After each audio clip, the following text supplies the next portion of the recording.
Bom dia a todas as pessoas que estão aqui, né? Todas as pessoas. Enfim, esta é a mesa Telejornalismo Soteropolitano, como está e como mudar. Eu sou Raul Júnior, eu sou doutorando aqui no programa multidisciplinar de Cultura e Sociedade, e Pós-Cultura, e propus a mesa, né, eu sou jornalista também formado aqui pela FACOM, e propus a mesa para que a gente pudesse refletir sobre esse telejornalismo. Eu estou falando aqui muito mais como telespectador do que como profissional de jornalismo, porque eu acompanho tudo, a gente vê que houve mudanças de linha editorial e a gente está aqui para discutir isso, ok? Então nós temos aqui por ordem alfabética, né, Emerson Nunes, que é jornalista, radialista, né, Emerson? Mestre e doutorando em Comunicação e Cultura Contemporâneas. E Emerson é editor-chefe da TV Bahia, mais precisamente do Jornal da Manhã, né? A gente assiste aí a todas as manhãs. E pesquisa até a TV e audiência minuto a minuto. Importante para o nosso debate aqui. Temos também Pablo Reis, que é jornalista, apresentador do Arauto Notícias, né, Pablo, atualmente. Apresentador de TV e de rádio, enfim, está na rádio também, Pablo. E já completou agora recentemente 20 anos na TV Arauto, né? 20 anos. 20 anos só de TV Arauto, passou rápido. E temos também aqui o professor Washington Souza Filho, que é professor da FACOM, como a gente já falou aqui em off, há 35 anos. Professor jornalista, mestre em Comunicação e Cultura Contemporâneas, também como o Pablo aqui pelo POSCOM, doutor em Ciências da Comunicação pela Universidade da Beira, interior, exatamente. Tem vasta experiência na área de comunicação, principalmente com ênfase em jornalismo de televisão. Então, gente, a proposta é que a gente discuta essa temática, né? Eu acho que a gente pode estabelecer assim, um tempo de 15 minutos para cada um. E eu quero começar com o título da mesa. Assim. Eu quero que vocês me digam primeiro como é que vocês estão vendo o telejornalismo soteropolitano. E a gente tem o privilégio de ter Pablo e Emerson aqui, porque eles estão vivendo isso. Né? Às vezes a gente fala de casas, a gente não sabe como é a demanda, como é toda a experiência aí de quem está vivendo aquela realidade. Então eu queria que vocês falassem um pouco sobre isso, o professor também, né? Como está vendo, uma vez que o senhor pesquisa. Depois a gente vai para como mudar essa realidade, né? Ver alguns enquadramentos. Quero também ouvir muito o professor sobre como é que a academia está formando esses novos profissionais, né, que têm interesse no telejornalismo. E a gente vai bater um papo também, vocês podem perguntar, viu? Fiquem bem à vontade, ok? Então, fiquem à vontade aí a ordem, vocês podem organizar.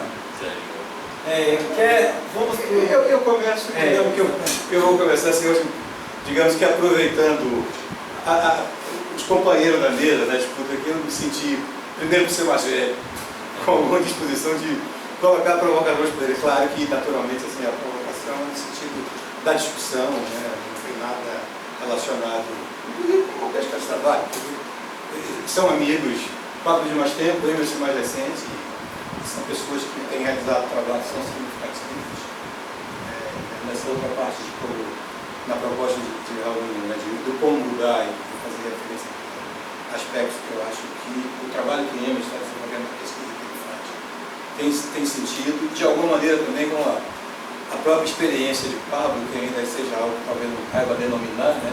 Mas não dá nem para denominar também, porque assim, numa perspectiva histórica, ele não é o responsável por isso, né? Mas já está até me antecipando que em algum momento ele vai dizer que parte disso foi uma influência minha, foi uma intervenção. Então, acho que ele acabou ele tem uma participação significativa, mas fundamentalmente eu faço questão de dizer assim, de ser pessoas que pensam sobre, né? Acho que talvez, alguém agradecendo você pelo convite, acho que um mérito também dessa mesa que você organizou, que você formou, de pessoas que também têm sobre o que elas falam. Assim. Acho que a primeira coisa que eu quero dizer não é uma crítica, mas uma observação. Tá. Eu acho que talvez o título não deve ser telejornalismo soteropolitano, porque a gente tem uma estrutura hoje que funciona nas televisões, que atua o jornalismo, em que, no caso da TV Bahia, onde está a Emerson, é um exemplo melhor, que ela faz uma cobertura que alcança o Estado com características diferentes, que não deixa de ser também um esforço que a TV da TUF faz, dentro de algumas limitações. É interessante, para mim, que alguém também fez referência ao fato de fazer pesquisa, mas é assim, fazer pesquisa acaba sendo uma contingência, né, da minha atuação. Por favor, marca o tempo.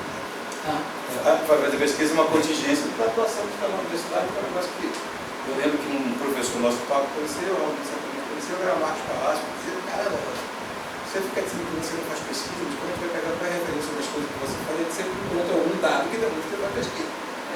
Então, assim, de alguma forma, o que eu quero começar dizendo é isso. Primeiro, eu acho que essa necessidade de que tem uma abrangência, e acho que a gente vai falar sobre essa abrangência, porque significa reconhecer uma estrutura que foi constituída na televisão brasileira, em que o caso da TV Bahia, o caso da Rede Bahia, é particular, inclusive, pela própria perspectiva da história. As circunstâncias, e aqui eu vou fazer um merchan, eu não sou divulgando o livro do Franciel. Eu vi. Eu não sou joguei frutas divulgando o livro do Franciel. Nós não vamos divulgar aqui. Mas acho interessante para a gente discutir televisão, compreender pelo menos uma parte do que se relaciona ao jornalismo e à história, em uma trilogia publicada pelo jornalista Ernesto Rodrigues, que entre outras coisas trabalhou muito tempo na Globo, que agora está publicado, está o segundo volume, né? O primeiro é o que ele chama de, esqueci o nome agora, o segundo é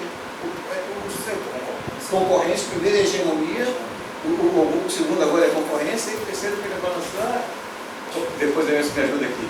Mas acho interessante, e algum desses aspectos que eu vou falar aqui, são reproduções do que eu estou lendo nesse livro. A primeira é da estrutura. Quer dizer, se permite a comparação indevida, historicamente, a estrutura da televisão na Bahia remete um pouco à ideia da universidade, né? A busca de espaço no interior, que é algo que é um movimento que começou a ser feito mais recentemente.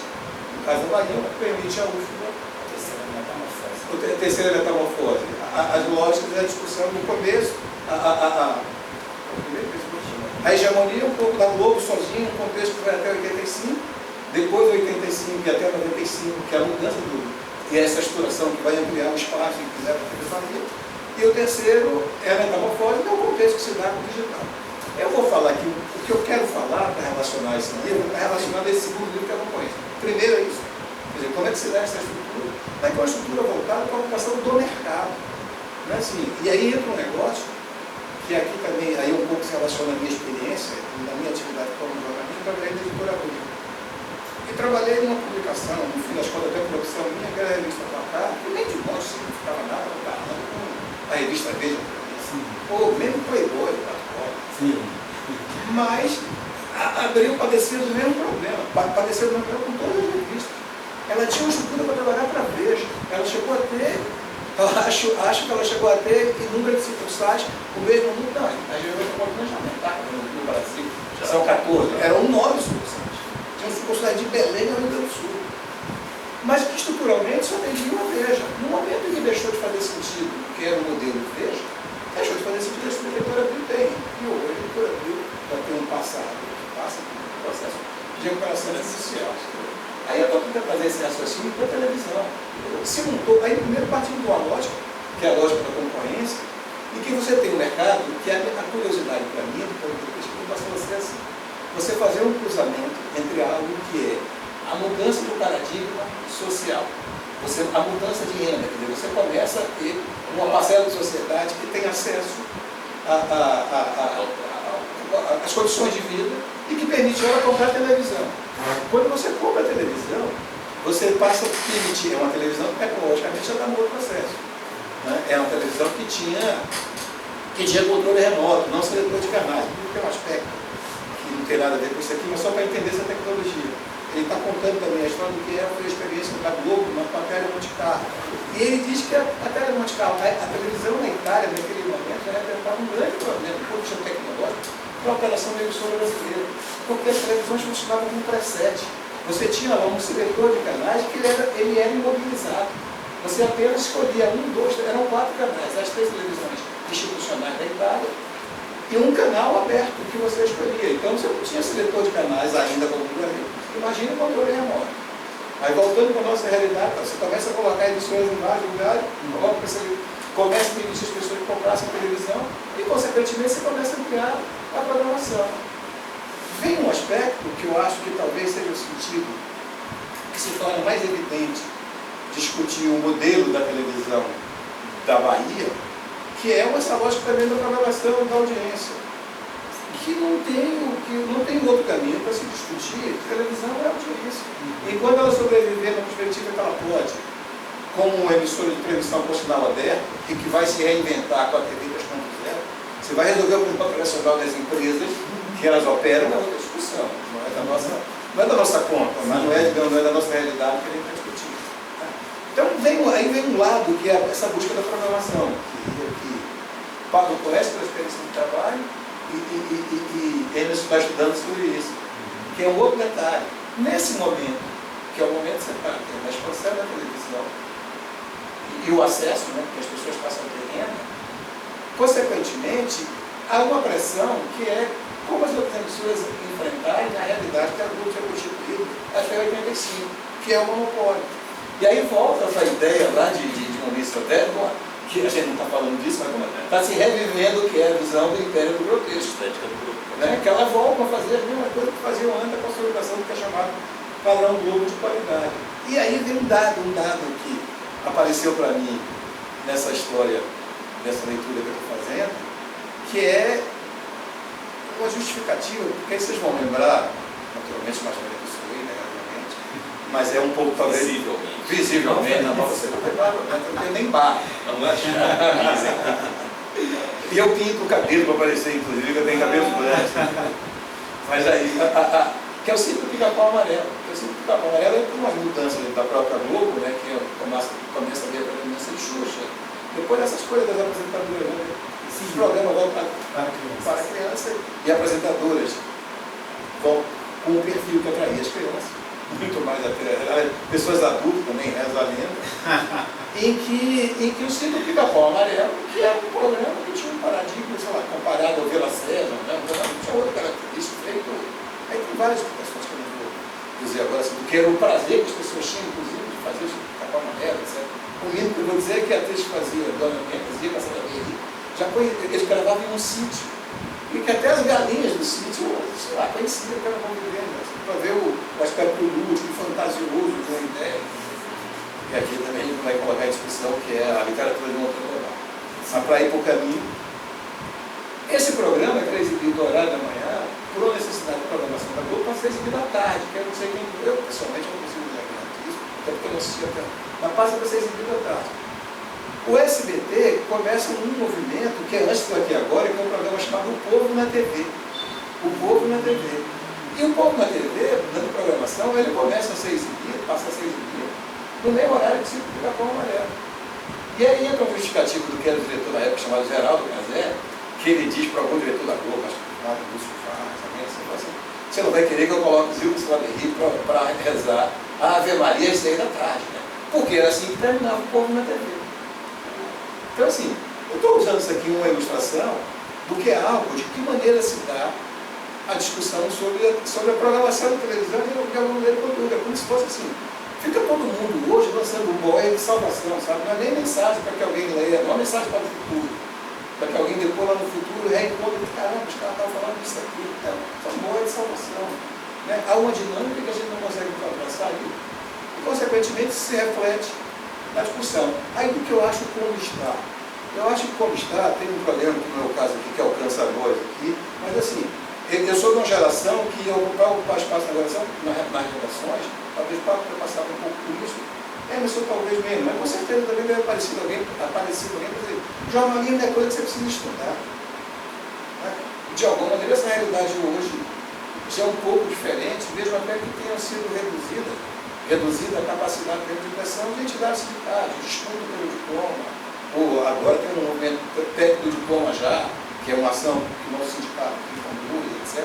Mas assim, é uma realidade que essa discussão não tem, né? Rapaz, você está falando, fica à vontade. Eu já fui, bom dia pessoal, eu já fui o ex-faculiano que defendia não necessidade do diploma. Ou ter uma boa fé, considerar que as pessoas poderiam ter um nível de informação, um nível básico de informação para cuidar bem do jornalismo. Hoje eu sou completamente contrário ao que eu pensava. Tem que ter diploma. Tem que se brigar por diploma. Porque senão a gente vai encaminhar para sermos os coveiros do jornalismo. Vamos ser os últimos jornalistas que rezaram a missa de ação de graça. Enfim, rest in peace, jornalismo. Porque Ontem eu vi um negócio que não tem problema nenhum com novas tecnologias, inteligência artificial, inclusive eu acho muito bom para a profissão. Publicar um portal aqui uma notícia e deixar no final a frase: quer que eu faça essa versão mais densa, quer que eu faça essa versão com frases, com não sei o quê. O cara deixou, esqueceu, quer dizer, não teve nenhum zelo de reler o que o ChatGPT produziu e jogou ali. E é jornalista, né? Pretensamente jornalista. E não apenas ter o diploma de jornalismo, mas aí a gente voltar para a discussão de um conselho, de uma ordem, de uma prova de OAB para o jornalista, pô. Entendi. Porque não vai ser. O diploma hoje já não está dando conta do que está acontecendo. E o diploma e depois um referendo nem vai dar conta também. Uma outra prova de regulação. Mas vai ter que ter alguma coisa. Não, mas rapidamente, Fábio, deixa eu só aproveitar isso que você trouxe aí sobre o diploma. Você disse que atualmente você é contrário. Você Não, é a favor. o contrário, assim, de que a pessoa possa atuar sem diploma. Hoje ele é a favor de que tem que ter diploma. Mas quando você fala isso, você está principalmente pensando em aspectos mais de técnica do que éticos, né? Não, de ética do que técnica. Mais de ética do que técnica. Agora, diploma de jornalismo para exercer jornalismo. Não, entendi. Para a produção de conteúdo, seja qualquer coisa, Sim. seja advogado, seja ambientalista, faça seu conteúdo. Sim. Mas a chancela, a denominação de origem, vamos usar o termo do vinho, para você dizer que o vinho é o vinho champanhe, né? Você tem que vir da região de Champagne. Qualquer outro lugar se chama de espumante. Então, para você dizer isso aqui é jornalismo, tem que ser feito por um jornalista profissional, diplomado, e quem sabe no futuro referendado por uma prova. Mas não significa que o conteúdo é monopólio do jornalismo. Não, o conteúdo é qualquer coisa. Sim. Inclusive, tem empresas jornalísticas hoje que fazem conteúdo que não são jornalismo, são conteúdos políticos, de direita, de esquerda, são conteúdos feitos por jornalistas, mas aquilo ali não chame de champanhe, que é espumante produzido na Itália.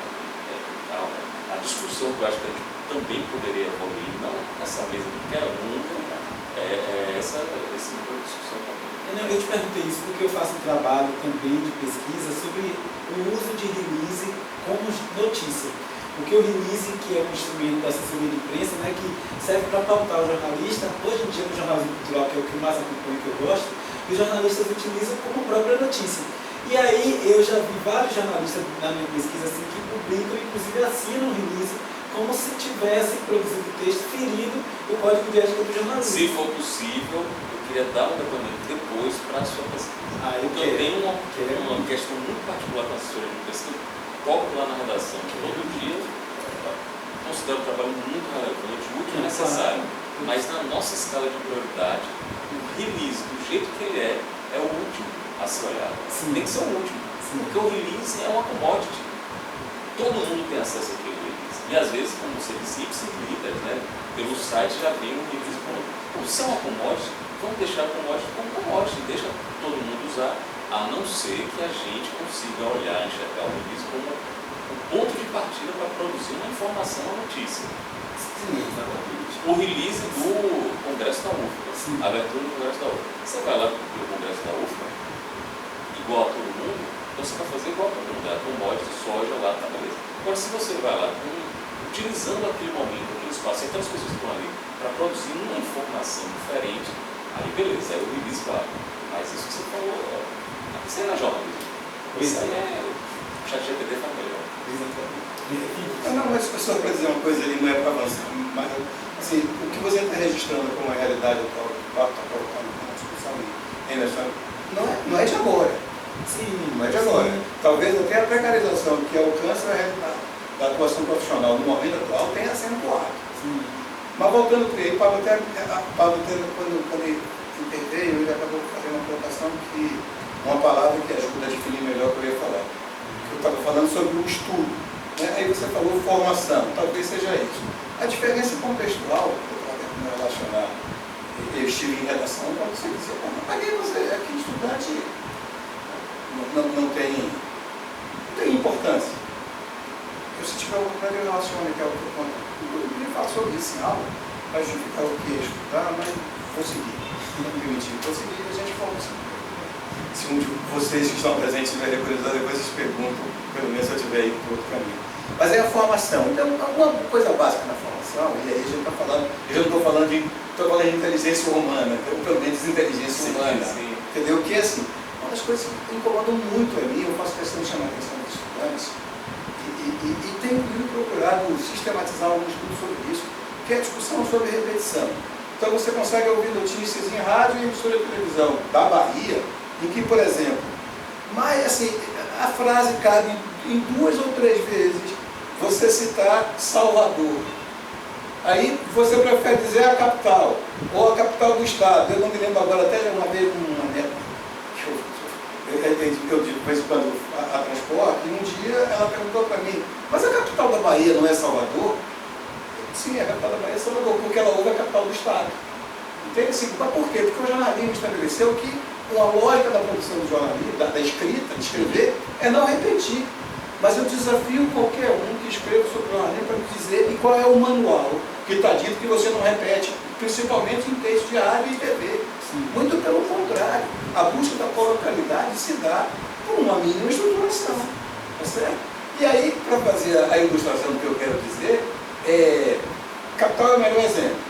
Aí pegar a notícia de esporte que é mais fácil de você lembrar. Triunfo, vitória. O vitória ou o triunfo. Não, e tem uma estrutura que começa assim, hipoteticamente. O Bahia disputa a final contra o Confiança no estádio Batistão. O tricolor de aço vai enfrentar o Dragão da Barra Industrial. Caramba! Como é possível que as pessoas não entendem que, assim, eu, particularmente por uma experiência profissional e interesse pessoal, sei que o Confiança é o Dragão do Bairro Industrial. Mas quem é que está obrigado a saber como ouvinte, como leitor? Entendeu? Ou, não vou citar aqui a emissora, mas um ouvido essa semana, um detalhe também do que é desinteresse, daí a desinteligência humana. Ah não, porque o estádio do Batistão, que é o Lorival Batista, é o estádio onde o Bahia mais jogou na história fora da Fonte Nova. Contexto, o Bahia jogou mais vezes no Batistão porque em 1970 a Fonte Nova estava fechada para uma das reformas e os jogos do Bahia no Campeonato Brasileiro da época, os jogos foram realizados em Aracaju. Então, caramba!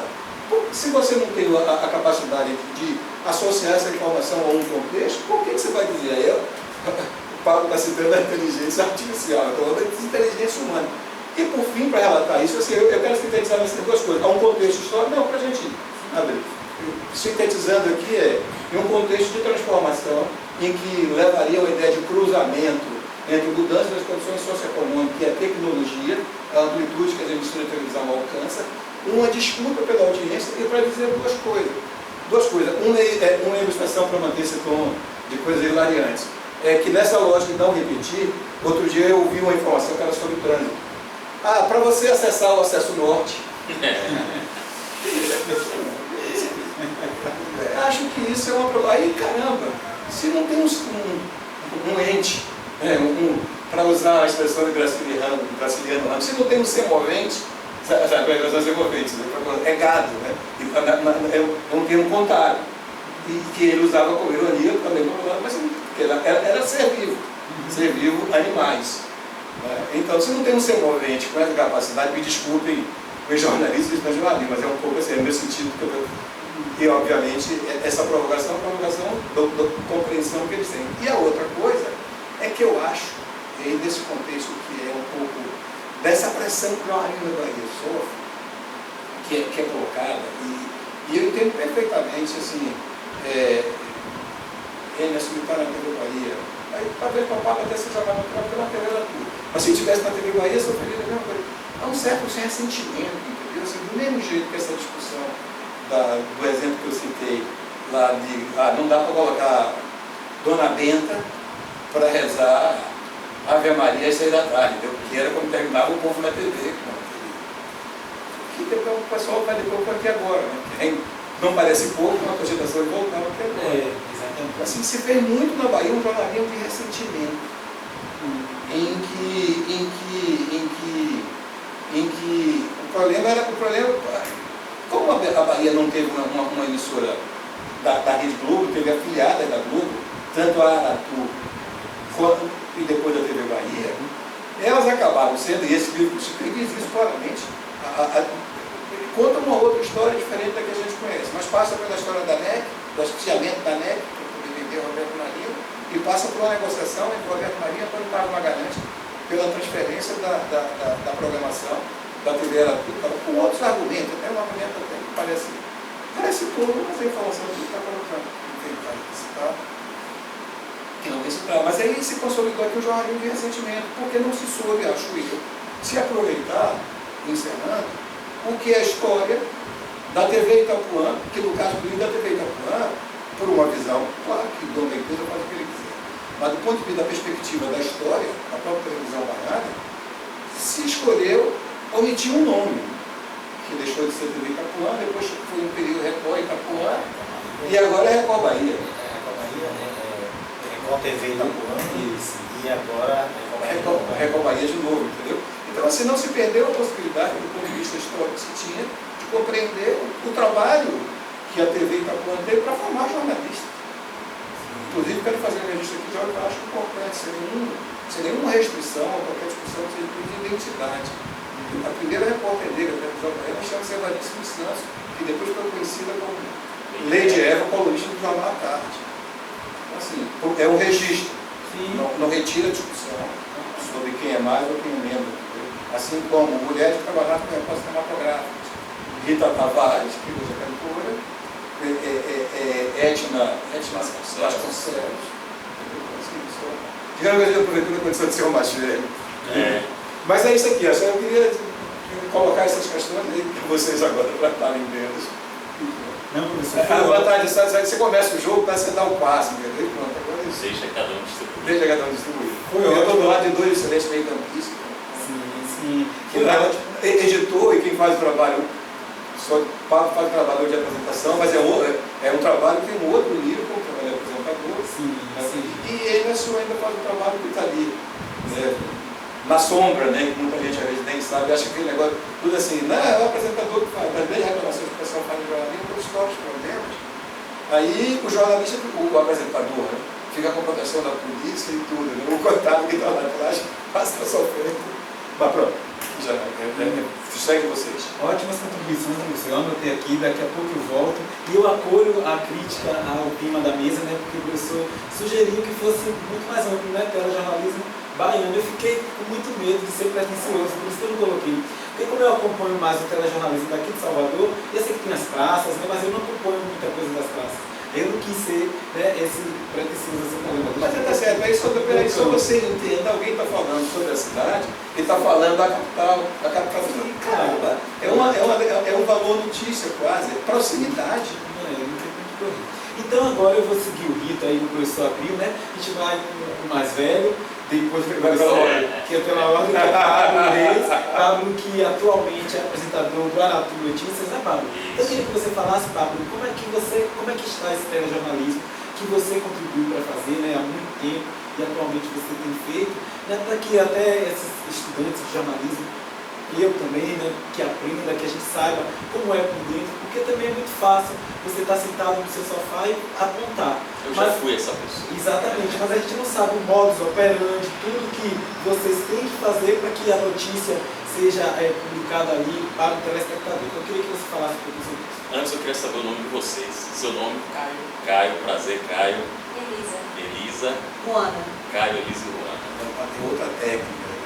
Isso aqui é técnica. Eu aprendo na sala de aula. Se fosse uma aula, você teria aprendido mais do que a gente vai aprender. Gente, registrado em áudio, já que está filmado, a culpa por tudo que eu fiz em televisão, já vou dizendo, é o Washington. Você tinha subido, tá vendo? O Washington é culpado disso, real mesmo. Eu nunca quis, eu entrei na faculdade para ser repórter de jornal, era meu sonho escrever e ganhar dinheiro escrevendo. Esse é um dos melhores textos bem registrados, um dos melhores textos jornalísticos de Pablo, que Pablo foi repórter de impresso há muito tempo, um dos melhores textos durante muito que eu já tempo, li. eu até que voltar. E foi o Washington, na época coordenador da TVE, fez uma forcinha para eu ir trabalhar na TVE e eu fui trabalhar na TV e no Correio por uma questão eminentemente econômica. Eu precisava comprar o meu primeiro apartamento. E aí eu tinha que ter 2 empregos para conseguir me sustentar. Como grande parte dos colegas jornalistas, eu espero que com vocês no futuro seja diferente, vocês só precisem ter um emprego, mas grande parte dos colegas jornalistas na Bahia hoje precisam ter 2 ou 3 empregos formais, além dos informais, para conseguir ter um sustento decente. Não quis ouvir o conselho de minha mãe para ser advogado ou médico, e aí tive que me esforçar um pouco mais nesse sentido. Indo para a televisão, eu vou fazendo uma diferenciação o que chamo de jornalismo de televisão e jornalismo impresso, porque hoje, não por autodefesa, para blindar a empresa nem nada, é importante a gente fazer uma diferenciação entre o que é programa de televisão e o que é telejornal. São linguagens diferentes, são dinâmicas diferentes, são propostas que às vezes convergem, mas em grande parte das vezes divergem. E aí, fazendo um reconhecimento público, e para gravado é bom que esteja mesmo, o produto jornalístico ou televisivo, como queira chamar, da televisão baiana hoje, eu enxergo como melhor bem acabado, melhor executado, uma proposta de atender ao público melhor feita, é o Jornal da Manhã, que Emerson faz hoje, mas mesmo antes de Emerson, mesmo antes da categoria de Emerson, já me parecia isso. É um produto longo, ou seja, pela duração, tem características de programa de televisão, não de telejornal. É um produto que tem uma dimensão estadual e não apenas local da capital, e cumpre bem isso também, porque a TV Bahia tem condições técnicas e humanas de chegar em grande parte do Estado e trazer o conteúdo em grande parte do Estado, ou seja, não apenas oferecer conteúdo, mas também colher. É um produto que dialoga com a forma um pouco coloquial do baiano, do dia a dia, mas também tem a formalidade que um telejornal exige, e é um produto que dá excelentes índices de audiência. Na minha avaliação, é a obra televisiva da Bahia, que há pelo menos 10 anos é uma obra vencedora. É um produto vencedor, esteticamente, tecnicamente e da parte do conteúdo também. Ele é híbrido. Na minha avaliação, não estou lá dentro, nunca estive, mas como espectador e como especialista no tema, um produto híbrido de telejornal e programa. A grande parte do que a gente assiste na TV não é híbrido, ou é uma coisa ou é outra. Cada vez menos tem telejornais. Olhando rapidamente hoje, eu só consigo identificar no padrão telejornal 4 produtos.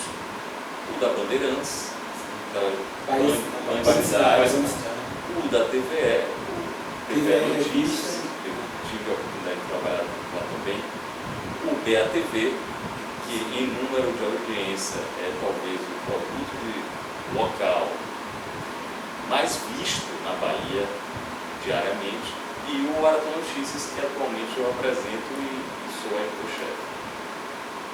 Esses 4 a gente tem que tratar de uma maneira, com um olhar. Todos os outros, aí a gente pode também tratar na condição de programa de televisão.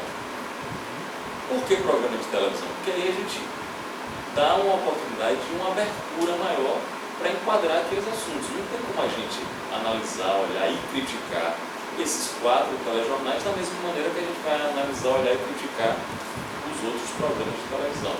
Quando o Raul me perguntou aqui, você é a favor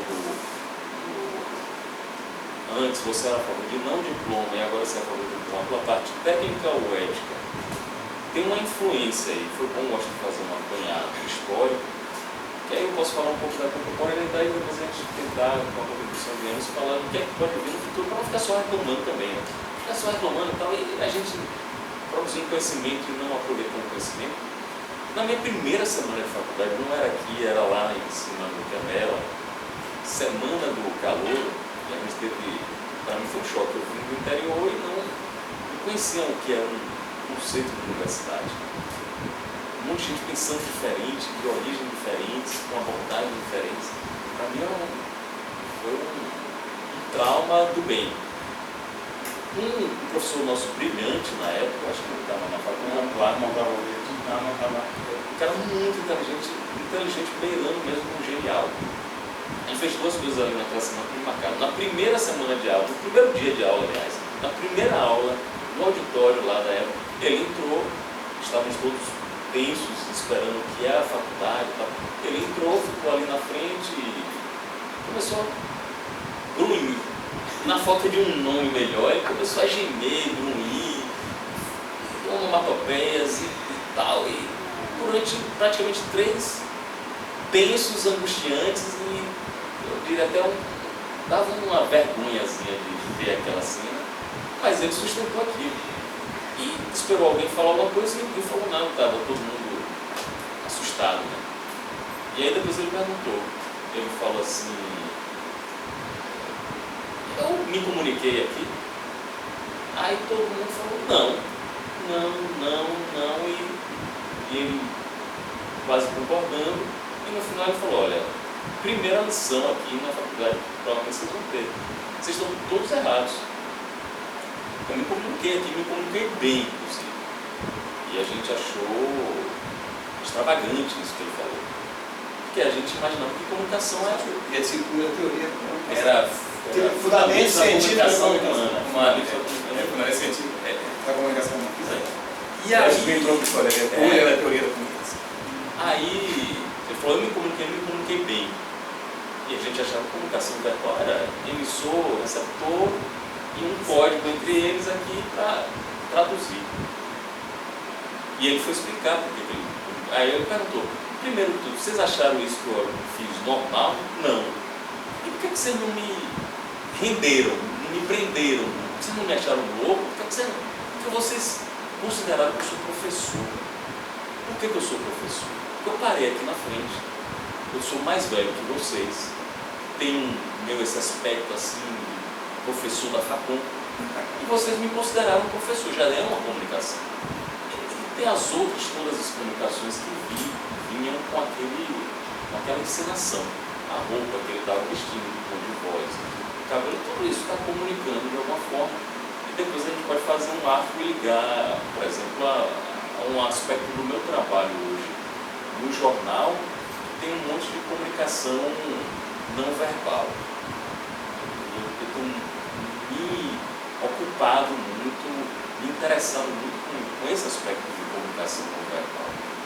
Principalmente para um telejornal, a forma como você veste, a ênfase que você dá no assunto ou não, a cara meio enfesada em um tema ou mais alegre em outro, está tudo ali comunicando e talvez até comunicando melhor do que uma lauda que eu li ontem, que eu não revisei, foi muito rápido. Aumentar 5.000%, isso não está comunicando nada. Aumentar 5.000% não está comunicando nada, principalmente para o nosso público, e a gente vai entender os motivos disso. E um outro aspecto que me chamou a atenção naquele momento foi ele dizendo, vocês vão passar provavelmente 4 anos aqui na faculdade, alguns mais. A gente tinha um colega, Henrique, que já estava pelo menos uns 9 anos lá na faculdade, um estudante profissional, gente boa. E vocês vão sair daqui com um diploma de jornalismo. Sabe o que é que eu acho disso? Eu acho que isso é uma grande perda de tempo. Jornalismo poderia ser resumido num curso técnico de 6 meses. Agora imagine que é falar isso para estudantes que estão no primeiro dia do resto das suas vidas, no primeiro dia do começo das suas vidas profissionais, que vão passar 4 anos e vão entender de um professor que aquilo ali, bullshit, não serve para nada na avaliação dele. E naquele momento ali eu discordei muito e anos depois eu voltei e pensei, em algum aspecto o Monclar estava certo, que era no aspecto técnico. No aspecto técnico, tudo isso que a gente vai aprender aqui ao longo de 4 anos, dá para resumir em 6 meses ou no máximo 1 ano. É capturar um monte de técnica mesmo, para rádio, para televisão, agora para internet, para jornal, e aplicar. O problema da formação é a questão ética. Essa aí que não comporta nem 4 anos, nem 10 anos, talvez nem 40 anos. Essa parte da nossa formação ética é que tem que ser uma formação contínua e continuada. A gente tem que estar se policiando todos os dias para se manter no caminho da formação ética. E clamar nesse momento não era nem o tema principal. Clamar por diploma é dizer um mínimo de ética que precisa estar presente naquela formação daquele profissional. E também garantir que a faculdade, a instituição de ensino, foque muito nisso. Não foque muito na técnica, tanto quanto poderia focar na ética. Porque a técnica hoje é fácil de pegar fora da faculdade, inclusive. Ética que não está tão simples assim, não é uma commodity. Minha disciplina de ética que foi aplicada na época do Wilson Gomes. E ele fazia muita questão de diferenciar o que é ética e o que é moral, apesar de se confundirem em alguns momentos, mas são abordagens distintas para um mesmo fenômeno. Feita essa ressalva, o jornalismo é, antes de tudo e sobretudo, a prática diária da inteligência, o exercício cotidiano do caráter. E aí, frase importante mesmo, e aí não confundir ética com ser bonzinho. Porque aí a gente cai um pouco numa cilada, que é uma cilada ideológica. Eu estou falando ao lado de um comunista, de um ex-comunista, e eu... Nunca fui comunista, filho de militantes comunistas. Filho de militantes comunistas, então, ou Irmão, seja, filho e irmão. um pouco mais Filho e irmão. inteligente do que um comunista comum, e Eu não diria. não tem... Não vou ser a favor de extremos, não vou ser a favor de comunismo, nem de nazismo, direitismo e tal.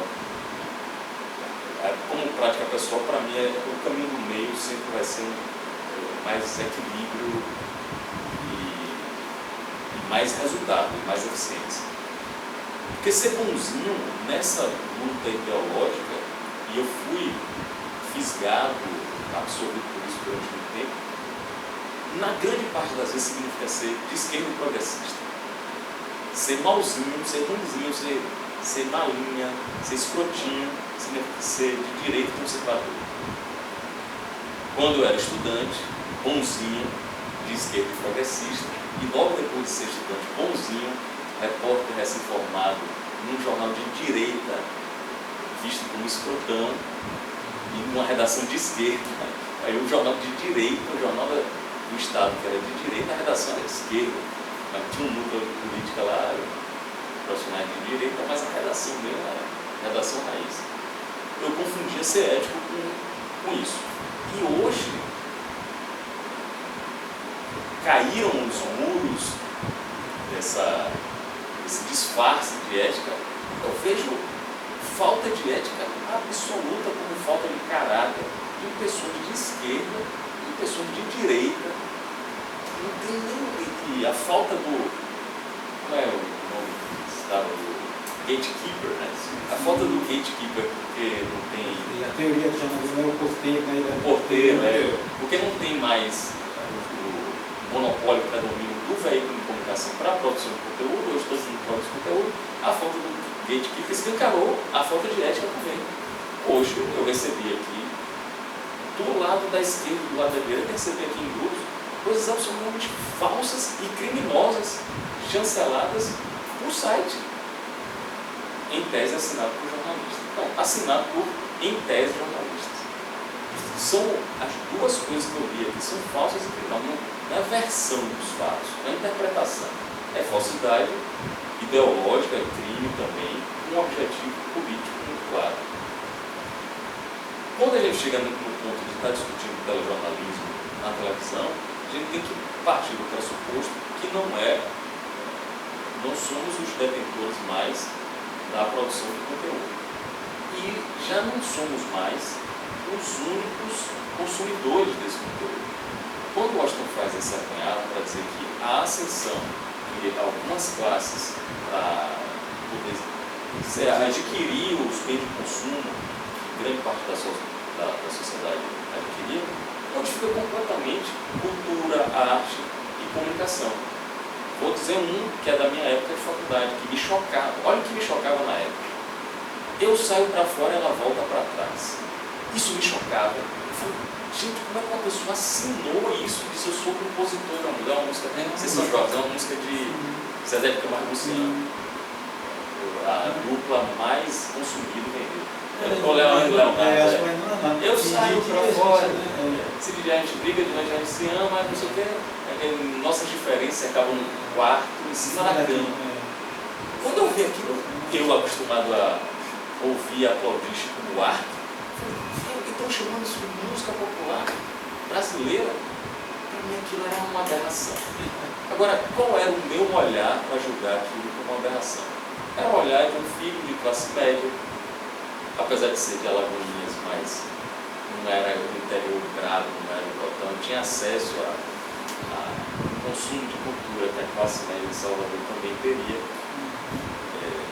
Muito arrogante intelectualmente, por ser um escolhido para estudar na UFBA, um dos vestibulares mais concorridos, só perdia para a medicina na época, e com a arrogância de um jovem normal, de um jovem adolescente de 16 anos.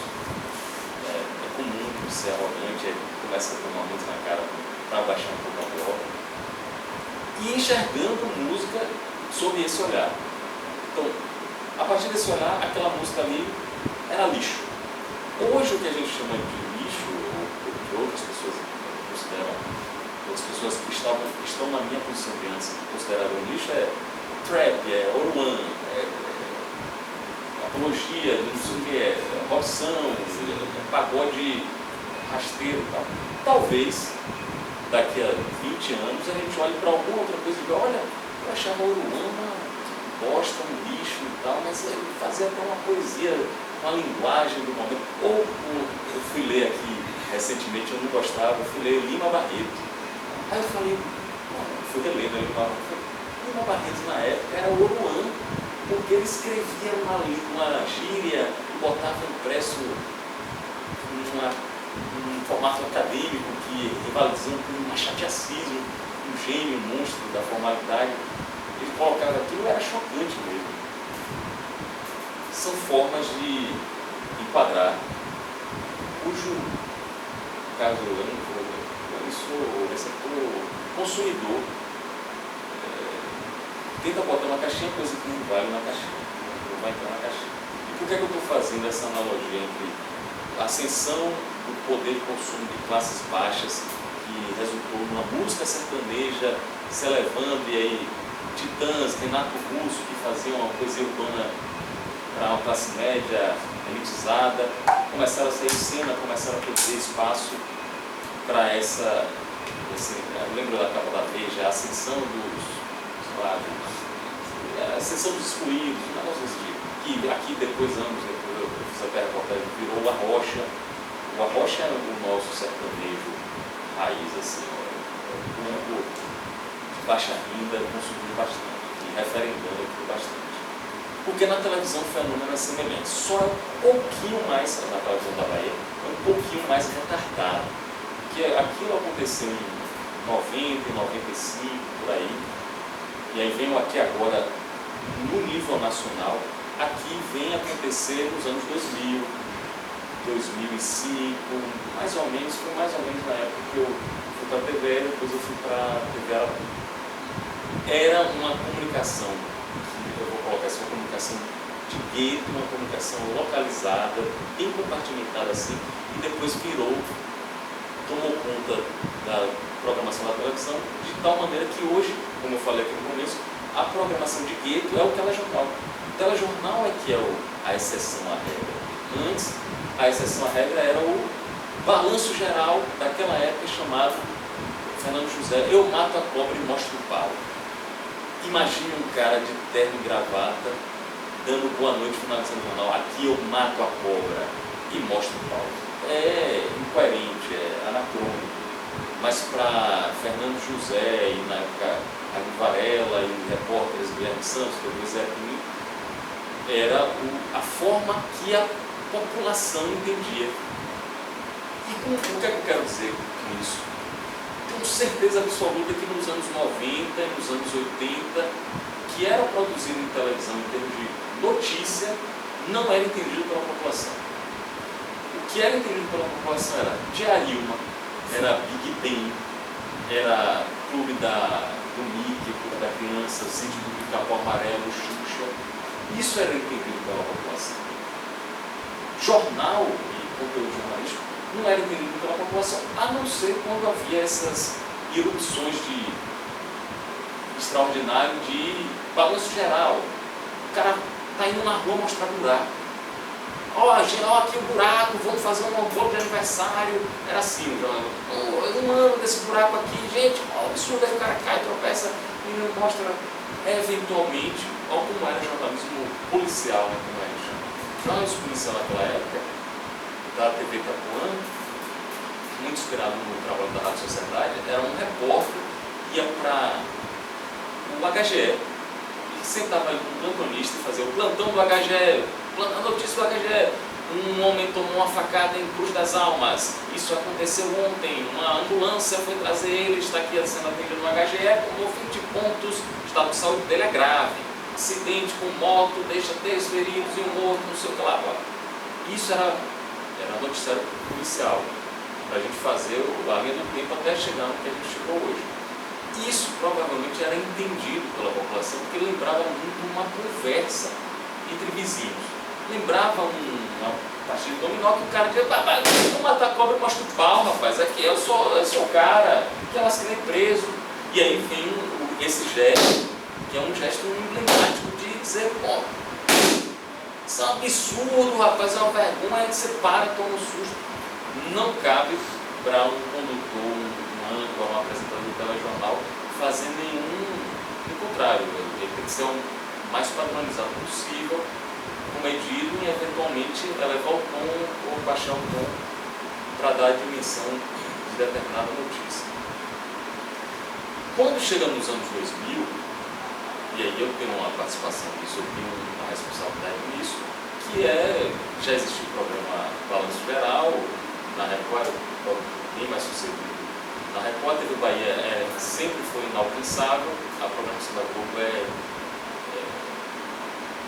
tem um ex-diretor de 3A que fala o seguinte, se a Globo faz televisão, todos nós fazemos outra coisa.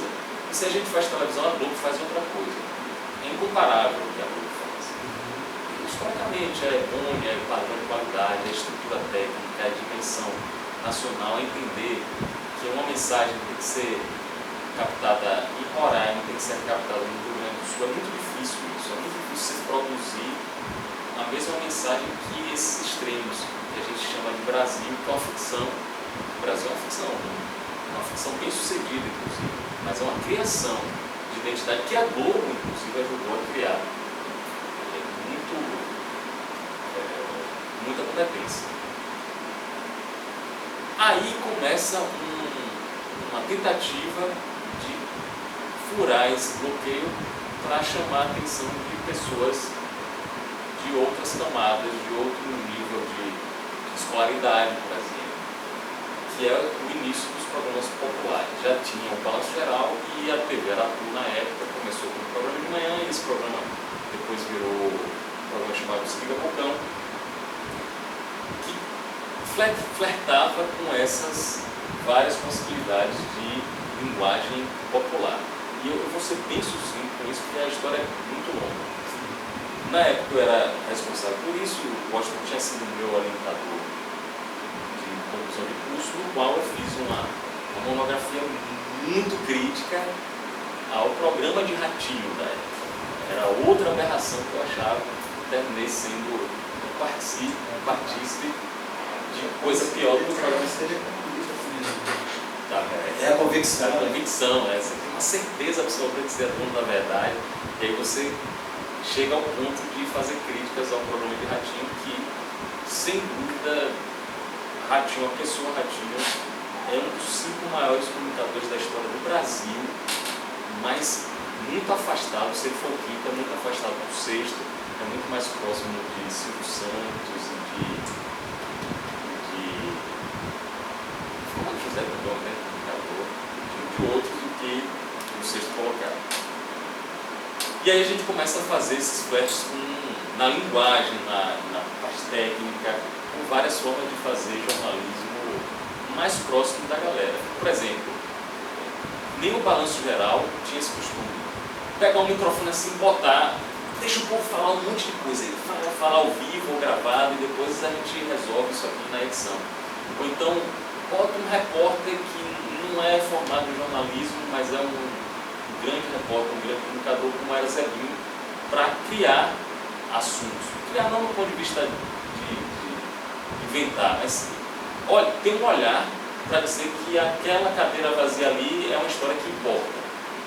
E ele transformava numa história que importa, onde todo mundo só estava vendo uma cadeira vazia.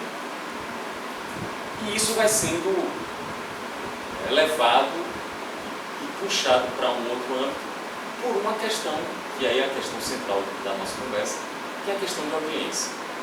A questão de audiência, quando eu comecei em televisão, aqui na Bahia, aqui em Salvador, não tinha audiência em tempo real. Ou seja, a gente não sabia medir na hora o que é que o público estava vendo mais ou o público estava vendo menos. Era um pouco tentativa e erro, e era um rescaldo de 2 dias anteriores. A gente tinha audiência depois de 2 dias. Olha, o seu programa de 2 dias atrás deu esse número de audiência. E primeiro era um bloco de 15 minutos, depois tornou a cada minuto a gente sabia a audiência de 2 dias atrás. Então, naquela época eu anotava tudo que a gente estava fazendo no programa, eu anotava um minuto, 12:01, botamos isso, 12:01, continuamos, 12:02, 12:03, mudou, tal.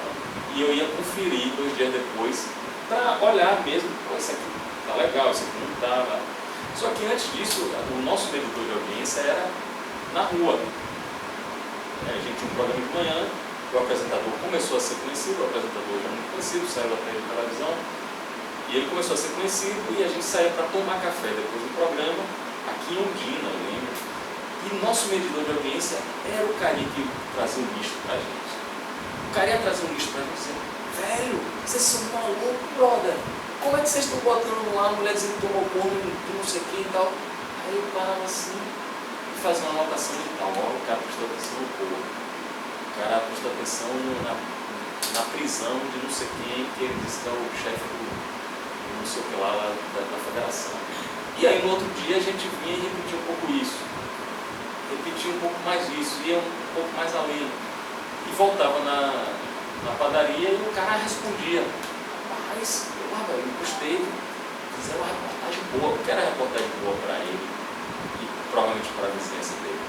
Era o povo fechou a rua e queimou o pneu e a gente deixou 10 minutos lá. O povo queimando o pneu. Estou dando exemplos que poderiam ser reais ou não. Então, reportagem boa para ele era isso. Reportagem boa para mim era Marcelo Canelas, fechando o Jornal Nacional com uma matéria do caralho sobre água. Isso para mim era quase cinema, absoluto cinema. Para o povo não era reportagem. O povo não estava nem entendendo o que era. O povo não entendia nem o que era uma metáfora. E a gente foi levando isso para um limite até que chegou no bloco em tempo real. E essa aposta foi dobrada e triplicada com um programa chamado Na Mira. Já existia o jornalismo popular e aí a gente entrou na fase do jornalismo policial mesmo, muito pior do que é hoje, com praticamente morte ao vivo, com gente agonizando com tiro, isso meio-dia. Começou 7 horas da manhã, depois meio-dia, depois tinha 2 edições, meio-dia e 5 horas da tarde, mostrando isso, a exaustão. Mostrando pessoas mortas e assassinatos e prisões em tempo real e o cara preso brigando com o repórter e dando murro na câmara e vocês já imaginam que isso não teria um bom resultado. E as outras emissoras de televisão, com exceção da Globo, né, a TV Bahia, também se viram obrigadas, por uma questão de audiência, a seguir nesse caminho. Na época houve uma intervenção no Ministério Público para tentar frear um pouco, não conseguiu frear muito. Um detalhe, nessa época, foi 2008, quando houve a ideia inicial de fazer um programa comercial, eu não me sentia muito confortável, mas não vou pousar aqui de santinho nem nada, fui eu que fui lá, eu meti a mão na lama e fiz. Eu fazia terapia na época e eu comentei com minha psicanalista sobre essa ideia.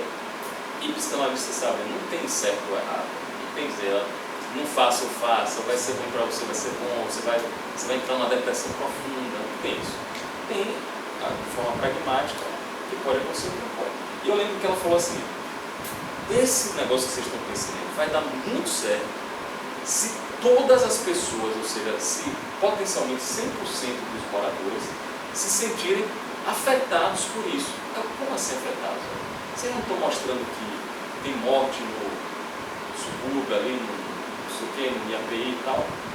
Aquilo é ali. Você acha que uma pessoa que mora no Horto, na Graça, na Federação, na Putuba, vai sentir medo disso? Não vai. Porque ele vai dizer, olha, tem um zoológico, ela disse assim, a impressão da pessoa é assim, tem um zoológico urbano ali, estão matando pessoas ali. Não me interessa. No dia que todo mundo tiver medo de morrer por causa de um tiro, esse negócio aí vai ser sucesso. E foi praticamente uma profecia autoconfirmada. A gente não tem como dizer se todo mundo hoje em Salvador tem medo de morrer por causa de um tiro, porque isso passa na televisão. E a gente não tem como dizer se isso passa na televisão, porque todo mundo em Salvador tem medo de morrer em qualquer lugar por causa de um tiro. A gente não sabe dizer se foi a criação desses programas e a evolução desses programas que transformou um medo coletivo numa coisa compartilhada, ou se é esse medo crescente que faz com que a programação da televisão reflita isso. Tem estudos, na época que eu era executivo de televisão, que eu era gerente de televisão, me debrucei muito para tentar entender isso e para convencer os meus colegas que não se convenciam disso, de que isso era a demanda que a população estava tendo. E aí, na época, mais recente, em 2017, eu fui lá no IBGE com um indicador chamado Painel Brasil, que indica as classes sociais, né? O que é classe média, classe A, classe B, classe A. E a gente sabia pelo Ibope o que é o público de televisão. O público de televisão na época, hoje eu não sei mais como é. O público geral de televisão é assim. Classe A e B, olha só, classe A e B representam 15% de todo mundo que consome televisão. Grava esse número, 15%. Classe C na época representava assim 40%. E classe D e E representava 35%, ou 45%, não estou fazendo a conta de cabeça. Era essa a estratificação, essa principal. Classe A e B, o grupo selecionado, 15%. Classe C, classe média, 40%, e classe D e E, 40% a 35%. Só que quando você vai ver o que é classe C, D e E, você vê que classe C não é classe média. E aí era essa apresentação que eu fazia para um dos meus colegas. Gente, você ganha quanto? O cara dizia X. Você acha que você é classe A, B, C, D ou E? Não, eu sou classe C. A sua casa tem quantas televisões? Tem 3. Eu sou classe C. Tá bom, guarda esse número aí. E você não, só tinha classe C. Rapaz, todo mundo aqui nessa sala, todo mundo é classe B. Tem 2 aqui que são classe A. Esses aqui não. Por quê? Porque classe C era, em 2017, renda familiar de R$ 1.500. Isso não é o nosso conceito de classe média. Nosso conceito de classe média é R$10.000 na família, R$15.000 na família. E nosso conceito de rico é R$100.000. Não. Classe A e B é acima de 5.000. Acima de 5.000 a classe A e B é só 15%. Ou seja, é muito provável que nenhuma pessoa aqui da faculdade, nenhuma pessoa, nem funcionário, seja classe C. É muito provável que todo mundo aqui da faculdade, todo mundo que está criticando com razão, que está cobrando e tal, todo mundo faz parte do espectro de 15% do público de televisão. E os outros 85% se comunicam de outra forma, consomem outras coisas, querem outras coisas, e são eles que mandam, literalmente. É Pablo que é o diretor do programa. Não, velho. Pablo, se ele for muito bom, ele é só um médium psicografando as mensagens que vêm desses 85%. Os 85% estão dizendo, Pablo, eu quero isso. Pablo só está codificando, dizendo, vamos fazer isso, vamos colocar isso. E Emerson só está dizendo, rapaz, a gente precisa colocar isso, mas a gente precisa colocar ele no padrão da Globo. Porque tem um negócio lá em cima dizendo, eu não posso ir nesse ponto. Só que a gente, declarado, não tinha. Por isso que eu estou dizendo que a Globo é uma coisa fenomenal, porque a Globo tem um código de conduta, padrão de qualidade, que impede de fazer um monte de coisa que a gente não tinha esse impeditivo, a gente ia fazer. E cada vez mais, é o que eu vejo na TV Bahia, é esse limite, essa pressão de ir um pouco mais além do que precisa. Porque se é uma emissora de televisão comercial, e no caso a TV educativa não precisa dar um número. E por isso que eu vou finalizar aqui reputando de novo o Jornal da Manhã, porque dá um número, não está numa trilha perigosa, como a gente já trilhou, consegue entregar também para esses 85% um nível de informação, e que aí é uma coisa particular lá de dentro, a TV vem tentando ter programação local de manhã, e eu sou a voz recorrente lá, o menino de enxaqueca, dizendo, rapaz, não vamos colocar investimento nisso, porque é missão perdida. Para a gente conseguir entrar aí, a gente precisa ter um esforço que a gente não tem, a gente não dispõe hoje. Porque tem uma coisa ali consolidada, ou a gente oferece uma coisa completamente diferente, aí eu sou a favor de algo disruptivo e uma aposta diferente, então a gente, se a gente entrar nisso, a gente vai ser sugado. Mas dos outros horários, aí, meio-dia e de noite também, é esse tipo de briga. Então, aí eu vou deixar em aberto. A perspectiva que tem hoje é isso. Não vai melhorar por questão assim, de conscientização, não vai melhorar. Por quê? Porque a população não vai melhorar. O nível de escolaridade não vai melhorar em curto prazo. O nível de renda não vai melhorar em curto prazo. O nível de entendimento de mundo, de conscientização de cidadania não vai melhorar em curto prazo. Se a gente está oferecendo para isso, eu não como pão, eu não como farinha de trigo, porque me faz mal eu ouvir. Minha alimentação é um pouco diferente. É como chegar para mim e dizer, você só vai comer McDonald's, eu vou preferir passar fome. Ou então fazer o inverso, que é isso que eu vejo na maior parte das pessoas. O que vocês estão querendo propor, vocês estão dizendo o seguinte, a pessoa que adora McDonald's, deve ser delicioso mesmo, a pessoa que adora Coca-Cola com acarajé, deve ser uma coisa fantástica, a pessoa que adora fumar, você vai chegar para a pessoa e vai dizer, olha, tem uma coisa boa aqui para você, granola sem glúten, comer com batata doce. A pessoa não vai querer, a pessoa vai virar sua e vai dizer, eu quero isso aqui, dá para mim, eu vou para a quitanda do McDonald's do lado, eu vou para o McDonald's, eu vou para o podrão, porque isso está me satisfazendo. Se você vê para longo prazo, aí você começa a trabalhar aquela pessoa para dizer, olha, isso aqui não é por causa disso, disso, disso, mas não vai ser uma vez. Você dá uma alternativa, não vamos chegar logo na batata doce de ver, não, mas tira esse pão assim assado, faça essa substituição, tem que ser não vai ser um esforço, uma vontade da televisão, da empresa de comunicação que vai resolver isso. Ou a sociedade, é a mesma coisa, não vai ser um esforço, uma vontade da Secretaria de Segurança Pública que vai resolver a violência. Não vai estar provado que não vai. Quanto mais dinheiro bota ali, mais violência ali. Ou é todo mundo, inclusive os outros políticos, para de falar bobagem, falar merda. Ou é todo mundo que diz, rapaz, a gente tem um problemão. Ou todo mundo senta aqui e resolve, junto, e dá prazo, tem uma certa tolerância para resolver, ou então ninguém resolve. E vou finalizar, eu comecei falando de 2005, 2008. Vou finalizar com uma coisa falando ontem, isso aconteceu ontem. Anteontem eu fui lá para Sergipe para gravar as coisas para o Jogo do Bahia. E aí eu tive a oportunidade de entrevistar o governador de Sergipe, um cara jovem, 48 anos, que é do PSD. E a gente conversando uma coisa lá na entrevista, eu falei de segurança pública, os índices de violência em Sergipe são os menores do Nordeste. E perguntei a ele algumas coisas de segurança pública, ele deu as explicações e tal. Falei, esse assunto ficou lá na reportagem. Ele trabalhou no jogo, eu acordei de manhã e estava lá tomando café e fui assistir a afiliada da Globo no local lá de Sergipe, na TV Sergipe. Num programa equivalente ao que a Emerson faz aqui, que é o Canal da Manhã, o programa deles da manhã lá. 2 horas e meia de Diretor, programa. João.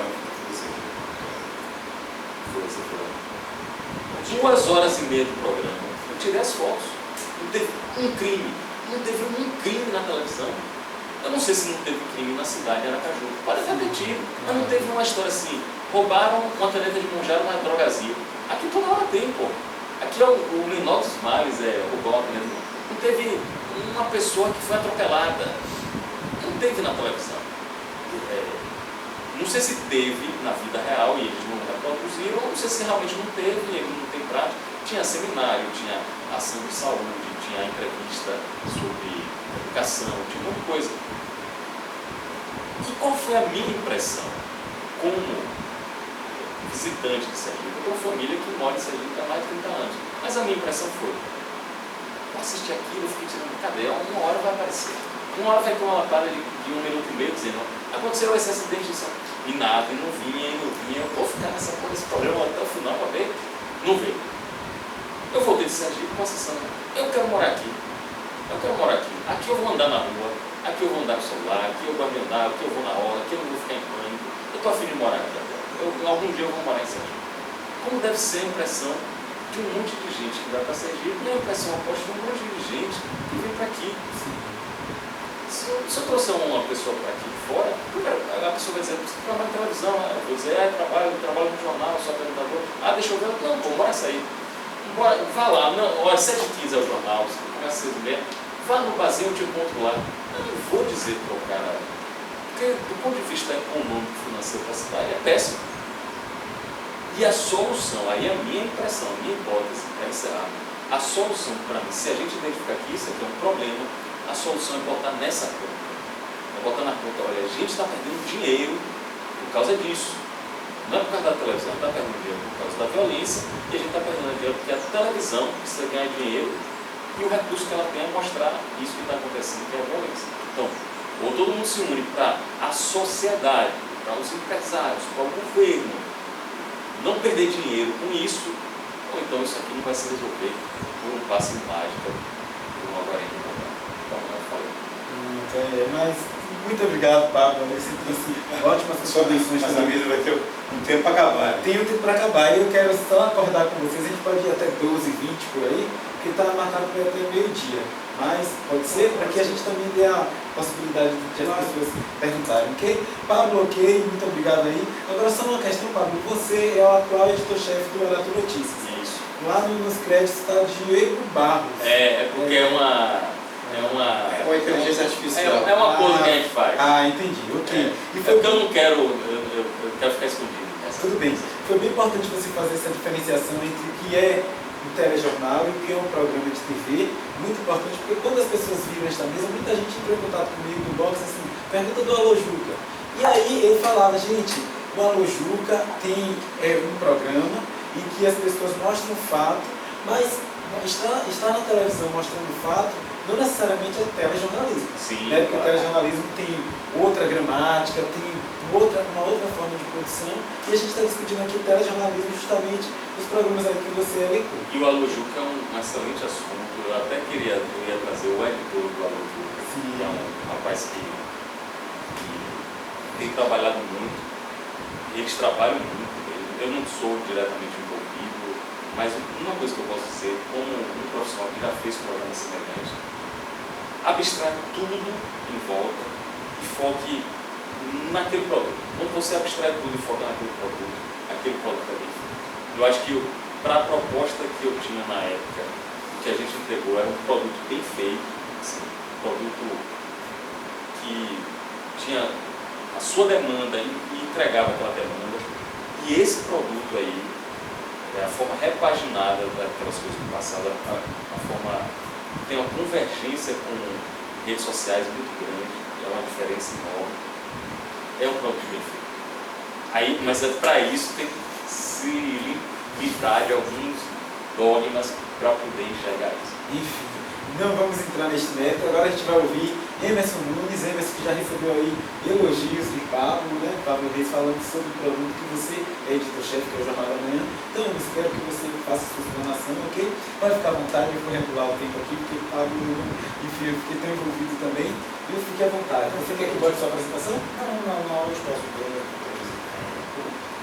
Quando comecei na TV, era estagiário, pegava um carro, o Pablo era aquela pessoa que no carro dele eu via Michael Jackson, daqui a pouco entrava outra coisa completamente diferente, assim, um pagode, outra coisa. Então, um cara que conhece, sabe o que está falando. E essa fala final dele, para mim, é muito importante que a pessoa que faz o audiobook, ele sabe o que está fazendo. Quando eu era editor-chefe do Balanço Geral, antes de sair de Salvador para morar em São Paulo, na montagem da CNN, se buscou o editor-chefe do Balanço Geral, naquele momento ali, né? E aí, não, fica aí, tá falando, já combinei, contrato assinado, fui para São Paulo, e eu fui uma das pessoas que ele foi meu estagiário desde o primeiro momento. Ele trabalhou comigo desde o primeiro momento, quando ele chegou na televisão, no primeiro dia, ficamos amigos. Aí depois que eu fui para São Paulo, a gente acabou se afastando um pouco, nos falamos alguns meses quando a gente tinha uma conversa lá na Câmara, mas os dois foram meus estagiários, né? Como você falou, esquece tudo que tem em volta, eles sabem muito bem o que estão fazendo. Então acho que é importante deixar também registrado, porque comunicação é isso, é você saber para quem você está falando, para você falar a linguagem para quem você está falando, que é um resumo de tudo que o Pablo falou aqui. Quando eu voltei em São Paulo, eu passei um período em São Paulo, eu trabalhei lá em veículos nacionais, e quando eu voltei para cá, para Salvador, a primeira coisa que eu fiz no primeiro dia de trabalho foi entender, foi pedir quem era o público do Jornal da Manhã. Eu queria saber para quem eu iria falar a partir dali, porque eu passei uma semana acompanhando o editor-chefe e ele fazia um jornal que chegava no final do jornal e a audiência caiu um pouco, em alguns momentos era ultrapassado, e eu queria entender o que acontecia. E aí me foi passado essa audiência, esses dados, né?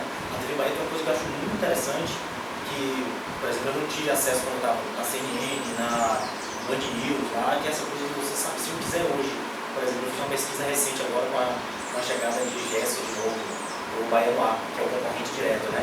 Eu também fui editor-chefe do Bahia no Ar, quando Jéssica foi para a Record durante muito tempo. E aí eu fiz uma pesquisa, falei, eu quero entender esses primeiros 30 dias dela aqui, como é que foi, o que mudou. E aí me apresentaram e tal, onde é que crescia, onde é que caía, pagamento de break, aí eu fui me debruçar sobre aquilo. Então, a TV Bahia tem uma coisa muito interessante que é essa inteligência de dados mesmo, assim, né? E aí você pede, aí eu pedi, você pede o que você quer, qual estudo você quer. E aí você senta na salinha, a galera te apresenta os dados todos, e aí cabe você interpretar e fazer essa mediação, como você falou. Esse pessoal que quer ouvir isso, então vamos falar isso.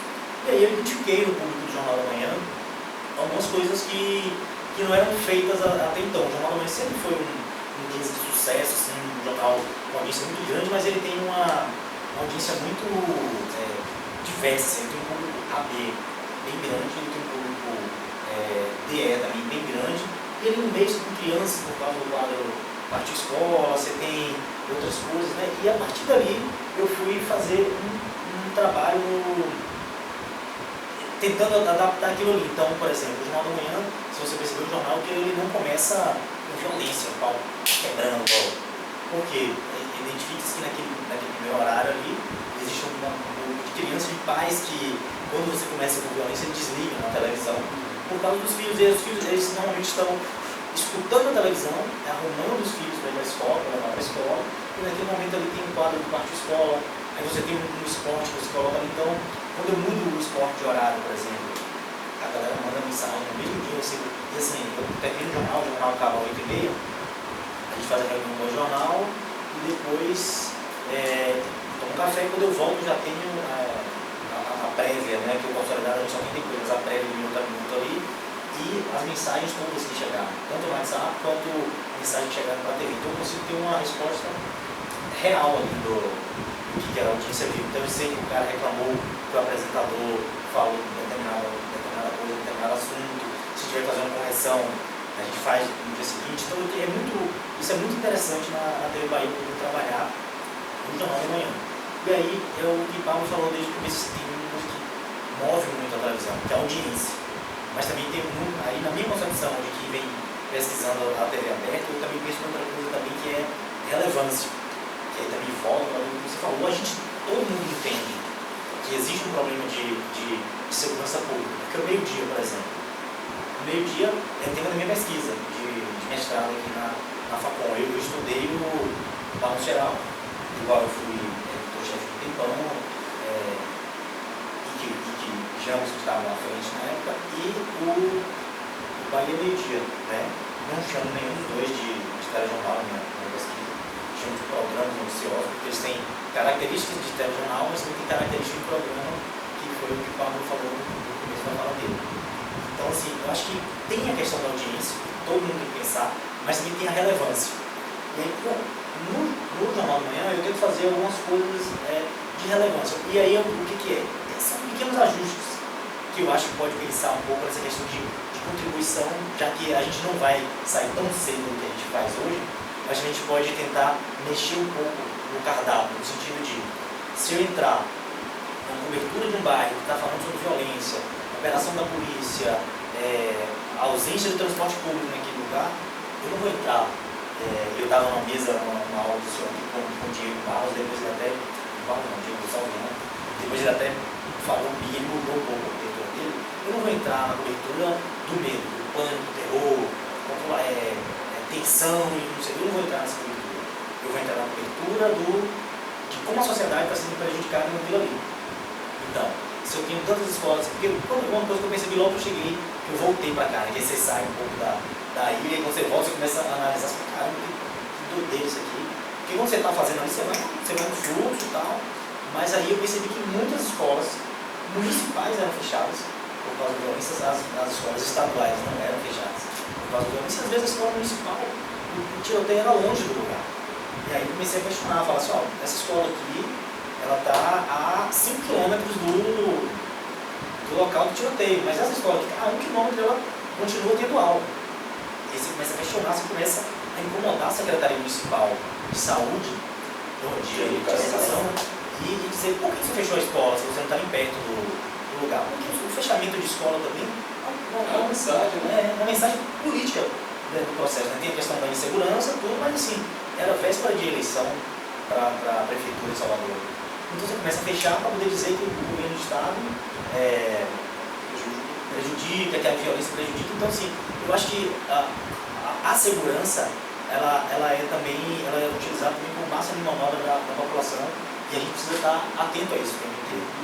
Do mesmo jeito que no meio-dia, que é onde ocorre, vamos dizer assim, o fervor do judiciário policial, os policiais estão ali, se você olhar, os policiais estão ali fazendo mise-en-scène ali, eles estão passeando ali, são atores. Os caras estão ali fingindo, estão atirando. A Secretaria de Segurança Pública, quando ela manda release, ela manda os caras fazendo pose, e às vezes eles não estão ali nem em operação nenhuma direta com ninguém, eles estão fazendo pose. Então, assim, a polícia entrou no sistema. Me perdoe, sou professor, eu fico chateado quando fazer isso comigo. Estou procurando o Thiago. Disseram que eu achava ele aqui nessa primeira sala, eu não sei por Aqui é a essa sala 12. O Thiago trabalha aqui do lado de fora. É a primeira sala do outro lado. Já que me interrompi, nós estamos organizando um festival em homenagem a Raul Seixas. Se vocês tiverem interesse de participar, eu vou falar com ele. Deixa a gente acabar aqui a mesa, depois você divulga melhor, faz favor. É do lado esquerdo. Desculpa, mas não fala de informação, né? Ele falou, você pode entrar para assistir, né? Mas não digo isso, desculpa. Então, a própria polícia, ela é utilizada como produção de conteúdo desse tipo de noticiário. E aí, eu acho que é um pouco de tudo do que o Pablo falou. Todo mundo faz parte do mesmo sistema. A TV vive de audiência necessita disso, né? Aqui na Bahia, como se fala em Sergipe, é muito menor. Eu assisti, meu irmão mora em Sergipe, hoje eu venho para lá. Aí a gente que trabalha em televisão, a gente é meio maluco, né? Porque a gente fica assistindo e comparando as coisas. Né? Tipo, eu vou pro Rio, trabalhei no Bom Dia São Paulo, que é o Jornal da Manhã de lá, trouxe várias coisas de lá para cá. Então, assim, a gente fica meio fazendo um pouco dessa, de assistir, de buscar defeitos, de buscar soluções, já vou fazer isso lá. E eu acho que a segurança pública é utilizada, principalmente no meio-dia, como conteúdo do processo. Então, os caras estão lá fazendo mise-en-scène, desde a época de antes até, né, tipo do Namira, né, os caras estão fazendo mise-en-scène. Então, eu acho que é isso, para resolver um pouco do que o Pablo falou na fala dele, assim, o tempo inteiro. Ou alguém para e resolve de uma vez, a gente e entra todo mundo como um acordo, mas aí eu acho que vai ser bem difícil, porque eu acho que as TVs não vão entrar, por exemplo, no meio-dia, esses dados da TV Aberta de hoje, são 10 anos atrás, 15 anos atrás, né? Então acho difícil que se volte atrás. Na TV Bahia, o meio-dia seria muito interessante fazer isso hoje, porque se a TV Bahia antigamente era soberana no meio-dia, hoje ela não é mais. Né? Pode até ser de manhã e à noite, não é mais. Eu, particularmente, acho que a TV Aberta deveria ter um conteúdo ao vivo de manhã, ou bom dia, ou qualquer outro conteúdo. Eu acho que deveria ter, porque você força a mudança de narrativa. Hoje a gente tem um exemplo bem curioso no Jornal da Manhã, que estava tendo uma operação dessas aí, da polícia, uma grande operação e tal, não sei o que, de combate ao tráfico. Eu falei, beleza, aí mandamos 2 equipes. Quando eu senti que não era tão, eu falei, eu vou tirar uma equipe e vou deixar só uma, porque a gente precisa estar no lugar onde está todo mundo. Só que diferente, aí a Record entrou, a TV não estava, porque não tem, quer dizer, até podia estar, não sei se estava, mas não estava ao vivo. E aí eu comecei com uma equipe, eu entrei um pouquinho, senti que não era tudo aquilo, eu comecei a tirar o conteúdo e mostrar outras coisas. Mostrar outras coisas no jornal e tal, umas coisinhas leves, um gato que era da polícia, era sexta-feira e tal, um gato da funcionária da polícia, um gato que foi adotado lá e tal. E começou a dar audiência da gente gigante, assim, a média, a gente deu 15 pontos e a Record ficou 3, 4 insistindo em cair para 2. Quando eles caíram para 2, eles saíram do assunto, porque a audiência deles caiu. Então aí eles foram para coisa leve também. E aí eu comentando que eu faço isso o tempo inteiro, né? Então com os apresentadores. Hoje foi o Anderson Ricardo que estava. Eu falei, você vê que a gente ainda tem a questão da narrativa, pode ser nossa se a gente tiver à frente, né? Se no meio-dia, por exemplo, não dá para ser. No meio-dia não tem como. No meio-dia é correr de cavalo. Assim, não vou querer me meter nos outros, mas eu sendo TV Bahia, eu não embarcaria. Eu mudaria e perderia uma relevância. E ainda usaria isso como discurso comercial. Usaria isso como discurso empresarial para atacar os outros. Porque teve uma mudança de linha editorial, né? Exato. Foi perceptível, né? Se entrar, vai perder. Porque é como você querer jogar. Vou dar um exemplo aqui, eu não sei se vocês conhecem uma modalidade de basquete chamada 3x3, né? São 3 jogadores contra 3, não é 5 contra 5, é metade da quadra. Fica parecendo que é basquete também, não é basquete. Se você pegar o 3x3 e botar com os caras que jogam 5 contra 5, no jogo 3x3, eles vão ganhar. Pode ser da NBA, mas eles vão ganhar porque eles sabem fazer aquilo melhor que todo mundo, é uma tradição. Então, quando chamou tudo de basquete, quando chamou tudo de jornalismo, entrou numa briga que é desigual, apesar de ser Globo. E aí eu vou dizer, assim, não acho demérito, mas Globo, TV Bahia empatando, está perdendo. TV Bahia ganhando de um ponto, está perdendo. TV Bahia tem que ganhar muito assim. Sabe por quê? Vou dar só um exemplo aí. Não precisa ser mestre em matemática. Globo tem seleção brasileira, tem vale tudo, tem jogo do Campeonato Brasileiro, que ninguém tem. Todo mundo sabe que quarta-feira de noite vai passar jogo do Campeonato Brasileiro na Globo. Provavelmente vai ser Corinthians, Flamengo, Bahia e tal. A TV Aratu, às vezes, tem um jogo do Copa do Nordeste que ninguém nem sabe o dia que vai passar. Às vezes é uma quinta, às vezes é um sábado. Mas todo mundo sabe que a Globo, quarta-feira de noite, vai ter aquilo. E aquilo dá 30 pontos de audiência.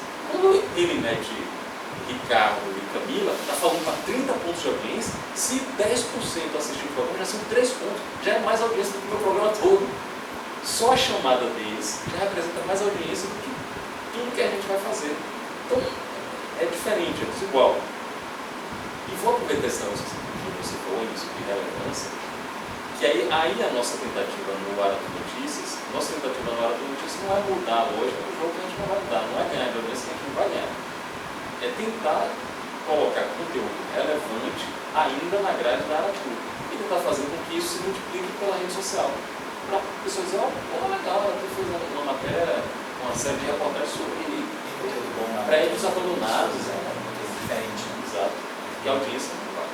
É isso, então acho que eu tenho muito em mente assim, a audiência e a relevância. Então, no Jornal da Manhã, por exemplo, eu entro na operação da polícia, mas eu entro 2 minutos e meio, 3. Aí eu saio, dou um giro, faço outras coisas, 20 minutos depois eu tenho 2 horas e meia de jornal. 20 minutos depois, 25 minutos depois eu volto de novo, mais 2 minutos. Então assim, a gente entrou no assunto, a gente deu o assunto. Só que a gente não precisa ficar 20 minutos no assunto cansando o telespectador, entendeu? Então você faz de outro jeito. Então, uma coisa que eu digo sempre, o Pablo falou da questão do basquete, do esporte, eu uso uma outra metáfora lá. Que aí eu faria, eu já cansei de dizer isso com o pessoal do meio-dia. Eu não faria isso que vocês estão fazendo. E normalmente quando eu acabo o jornal, eu sempre digo para eles o que rendeu. Quando eu cheguei logo, a galera eu estava soltando jornal e aconteciam esses cárceres que eles fazem, que assim, eu sou totalmente contra colocar isso na televisão. O cara já faz uma live lá e tal, manda a comunidade ficar de porta aberta. E aí eu falo, não vou mandar uma equipe com repórter, vou mandar Rio, porque Rio é o Motolins, né? Ele chega lá, faz e tal, beleza, não estou perdendo equipe. E aí quando o pessoal quiser girar, ele chega mais rápido em outro lugar. E aí o pessoal da MNT ficava muito indignado comigo. Falei, gente, mas o jornal está no ar, o jornal que eu estou fazendo. Então, vocês respeitam o que eu estou fazendo agora aqui e mande a equipe de vocês têm equipe aí, mande a equipe. E aí, nesse primeiro momento foi bem difícil, assim, e aí parou de fazer, né? Pelo menos parou de me questionar, não, pode me questionar o fato de não estar fazendo. E entendendo que, tipo, aquilo estava, eu fazendo aquilo ali não era relevante. Podia até dar uma audiência, mas uma audiência que a gente já tinha. Então não era relevante. Então aí eu comecei a diminuir. Aí eu brinco que eu costumo dar o tempo certo para as coisas. Né? Que eu posso ficar meia hora, 10 minutos, mas posso ficar 3 também e ir para outra coisa. E hoje foi muito assim, porque eu fiz isso e aí a Record sai da história. A Record começa a fazer coisa mais leve, coisa mais. Que aí também não é o público deles.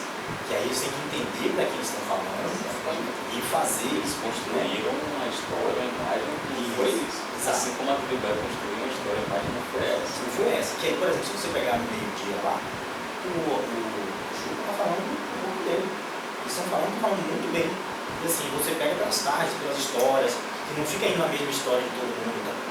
Todo mundo na mesma história. O cara tem lá outra coisa, contar uma história de um traficante aleatório, de uma pessoa aleatória, que era na época que o Celino Moncão fazia tanto na TV Aratu quanto na Record, que era Ciclone, por exemplo, na Zeno aqui, né? Então, assim, você ter as próprias histórias no assunto, as próprias histórias do seu noticiário. Então, no Jornal da Manhã, eu tento buscar um pouco dessa dualidade entre audiência e relevância. E tento fazer essa mescla, né? O fato de ser Globo fortalece o discurso da relevância, porque quando eu vou, às vezes a chefia me questiona por que eu não entrei mais em determinado assunto. Aí eu uso o discurso da relevância, porque eu acho que é um discurso que nos favorece enquanto afiliado da Globo, né? Porque quando eu era na Record, por exemplo, eu precisava disso, então é de boa. E hoje não, hoje a gente tem esse guarda-chuva que pode proteger. E aí, só para encerrar mesmo assim, eu acho que hoje no Jornal da Manhã a questão da relevância também é muito forte e a gente tem que tentar fazer algumas coisas fora do comum. Aí, por exemplo, eu trouxe um exemplo aqui da entrevista de Lula, né, que foi uma entrevista que chegou de uma hora e a gente ficamos naquela coisa, vamos fazer. O outro dia chegou o ministro, por exemplo, o ministro do Costa. Aí você sabe que coisa que vem, às vezes a gente tem que entrevistar, mas assim, eu falei, não, vamos fazer no estúdio, para poder dar um peso de volta para o estúdio, porque se esquecer um pouco esse peso do estúdio. As pessoas hoje têm medo de usar estúdio, porque é difícil cortar o cara no estúdio, minuto a minuto vai te derrubar e tal. Enfim, aí a entrevista de Lula, essa aqui é a repercussão dela. No Brasil, logo de imediato da gente, ela repercutiu. E se você voltar aqui, ó, é a tarde do Jornal da Manhã, a tarde que eu fiz lá, do Jornal da Manhã. Só que o Mundo do Brasil, quando ela aparece, que o Bolsonaro fuge, colocou do mesmo jeito, só botou o segundo da Globo em cima. E aí o News, a mesma hora, repercutiu, Jornal Hoje, Jornal Nacional, Hora 1, o Jornal da Globo tinha repercutido também todos os jornais da Globo. Esse outro exemplo que eu trouxe aqui, também é um exemplo de um projeto que a gente está trazendo lá, da TV que a Globo Nordeste hoje é a Recife, a cabeça de rede. Só que eu acho que quando você vai comparar os produtos, eu penso assim que Recife não representa o Nordeste inteiro, assim como Salvador não representa, né? E a gente criou um projeto chamado Nordeste Meu País, que é para poder, de vez em quando, girar a cabeça de rede entre as praças. E aí esse foi um dia do projeto que a gente fez de uma cabeça de rede aqui no projeto de São João, que o Jornal da Manhã foi cabeça de rede da Globo. Então Então, quando deu 7h59, todo mundo entregou pra gente, e aí 8 horas a gente virou cabeça de rede. E aí a gente do switch aqui em Salvador, eu soltando o jornal, dava para todo o Nordeste, todos os 9 estados do Nordeste. Né? Então isso também a audiência não foi tão boa nesse dia. Eu acho que nesse dia a Record cresceu e chegou a ficar na frente alguns minutos. Mas em termos de relevância foi importante. Né? Assim, você sacrificar um dia ali, beleza, é do jogo você sacrificar um dia, pela sua relevância. Isso rendeu tanto que agora a gente esse projeto agora já está se consolidando e vamos fazer outras vezes girando entre as praças. A gente fez um segundo que acho que foi Recife mesmo, mas assim, foi na mesma linha do nosso aqui em Salvador. Então, eu acho que a gente ganhou em relevância. A praça começa a ser mais conhecida e as pessoas começam a entender que é Globo ali, enfim. Para pensar no futuro, eu acho que resumindo um pouco disso, assim, pensar na audiência, mas também na relevância. Mas aí você tem que entender que talvez a emissora não esteja disposta a perder a audiência em troca da relevância, né? Eu acho que a Globo ainda tem essa questão de ter esse benefício, esse guarda-chuva, de usar esse aumento da relevância. Mas, por exemplo, no meio-dia, tudo que o Bahia queria hoje no meio-dia era que todo mundo se juntasse, os políticos, os donos de televisão, e falassem, não vamos mudar esse tipo de conteúdo. Mas como tem audiência, como a TV Aratu hoje praticamente o Bahia meio-dia, praticamente o Barão Geral praticamente terceiro lugar, está morrendo. O Juca agora vai aumentar para as 2 horas da tarde, vai matar o Barão Geral. Então, eu duvido muito que volte. Eu trouxe outras coisas que a gente quer, voltando a falar um pouco sobre o tempo, cada coisa que eu vou usar trânsito, previsão do tempo um pouco maior, vaga de emprego, esse negócio da vaga de emprego aqui. Um dia eu estava com o Camila na rua de carona com ela, e aí um cara parou para poder falar com ela que ele estava já desistindo de procurar trabalho, e aí ela falou assim, você vai sentar no sofá, pega seu celular, aponta o QR Code aqui e tal, vai ter uma vaga dessa para você. Aí foi e fez isso. E aí conseguiu a vaga de trabalho, e que hoje ele estava trabalhando, estava conseguindo pagar a pensão do filho dele, e estava conseguindo ter o dinheiro do fim do mês. Então, assim, são pequenas coisas que a gente pode fazer para poder tentar trazer um resultado para a sociedade. E no Jornal da Manhã eu tenho buscado isso. Então, desde a cobertura não do pânico e terror, mas a cobertura do serviço, na cobertura tentando ser um pouco mais propositiva, porque acho que a gente acaba tentando tentando dar um passo, pelo menos pequeno, para essa questão de como tentar mudar. Eu preciso como exemplo. Acho que é isso. Massa. Perfeito, Emerson. Muito obrigado. Né? A gente está muito em cima, né? Exatamente, faltam 2 minutos, mas Deixa eu fazer um comentário, né? Porque eu fui tentar ser disciplinado aí, rápido aqui. Não, a primeira coisa para dizer é o seguinte, o que a gente está dizendo aqui, a gente fica constatando quanto essa preocupação que você tem com ela. Na discussão, né? O Paulo levantou e eu não entendi também, primeiro, como é que você alcança o interesse público? Então, obviamente, a gente tem que começar a pensar em algo que se discute, que eu acabei de descobrir, eu nunca tinha lido, precisamente, um autor chamado Mário Carlo, que é um argentino, e que ele chama esse negócio de pós-televisão. Porque, na verdade, ele começa a discutir o que é pós-televisão a partir de uma ideia de que sobre fazer televisão e que parte uma ideia do que é a montagem, que ele chama de montagem e edição, e a possibilidade de transmissão ao vivo. Então, eu acho que é um pouco essa dinâmica que hoje a gente tem do que a TV, do que estruturou a TV na toda, porque o outro lado, pegando o programa que a Lu Ju tem referência, independentemente que seja a qualidade que você já conhece, há um problema ético, porque o tempo não vai nem permitir discutir, mas tem um problema ético. Então, assim, é difícil compreender que essa é a lógica, né? Isso acaba sendo algo que serve de balizamento. Mas eu queria também destacar alguma coisa do que Emerson está dizendo, conclusão, um comentário dele. O primeiro é uma brincadeira que eu sempre faço, dizendo que na verdade a televisão é um pouco você explorar a concepção produzida. Eu queria dizer que na natureza, não se perde, não se cria, tudo se transforma. Então, a televisão faz isso.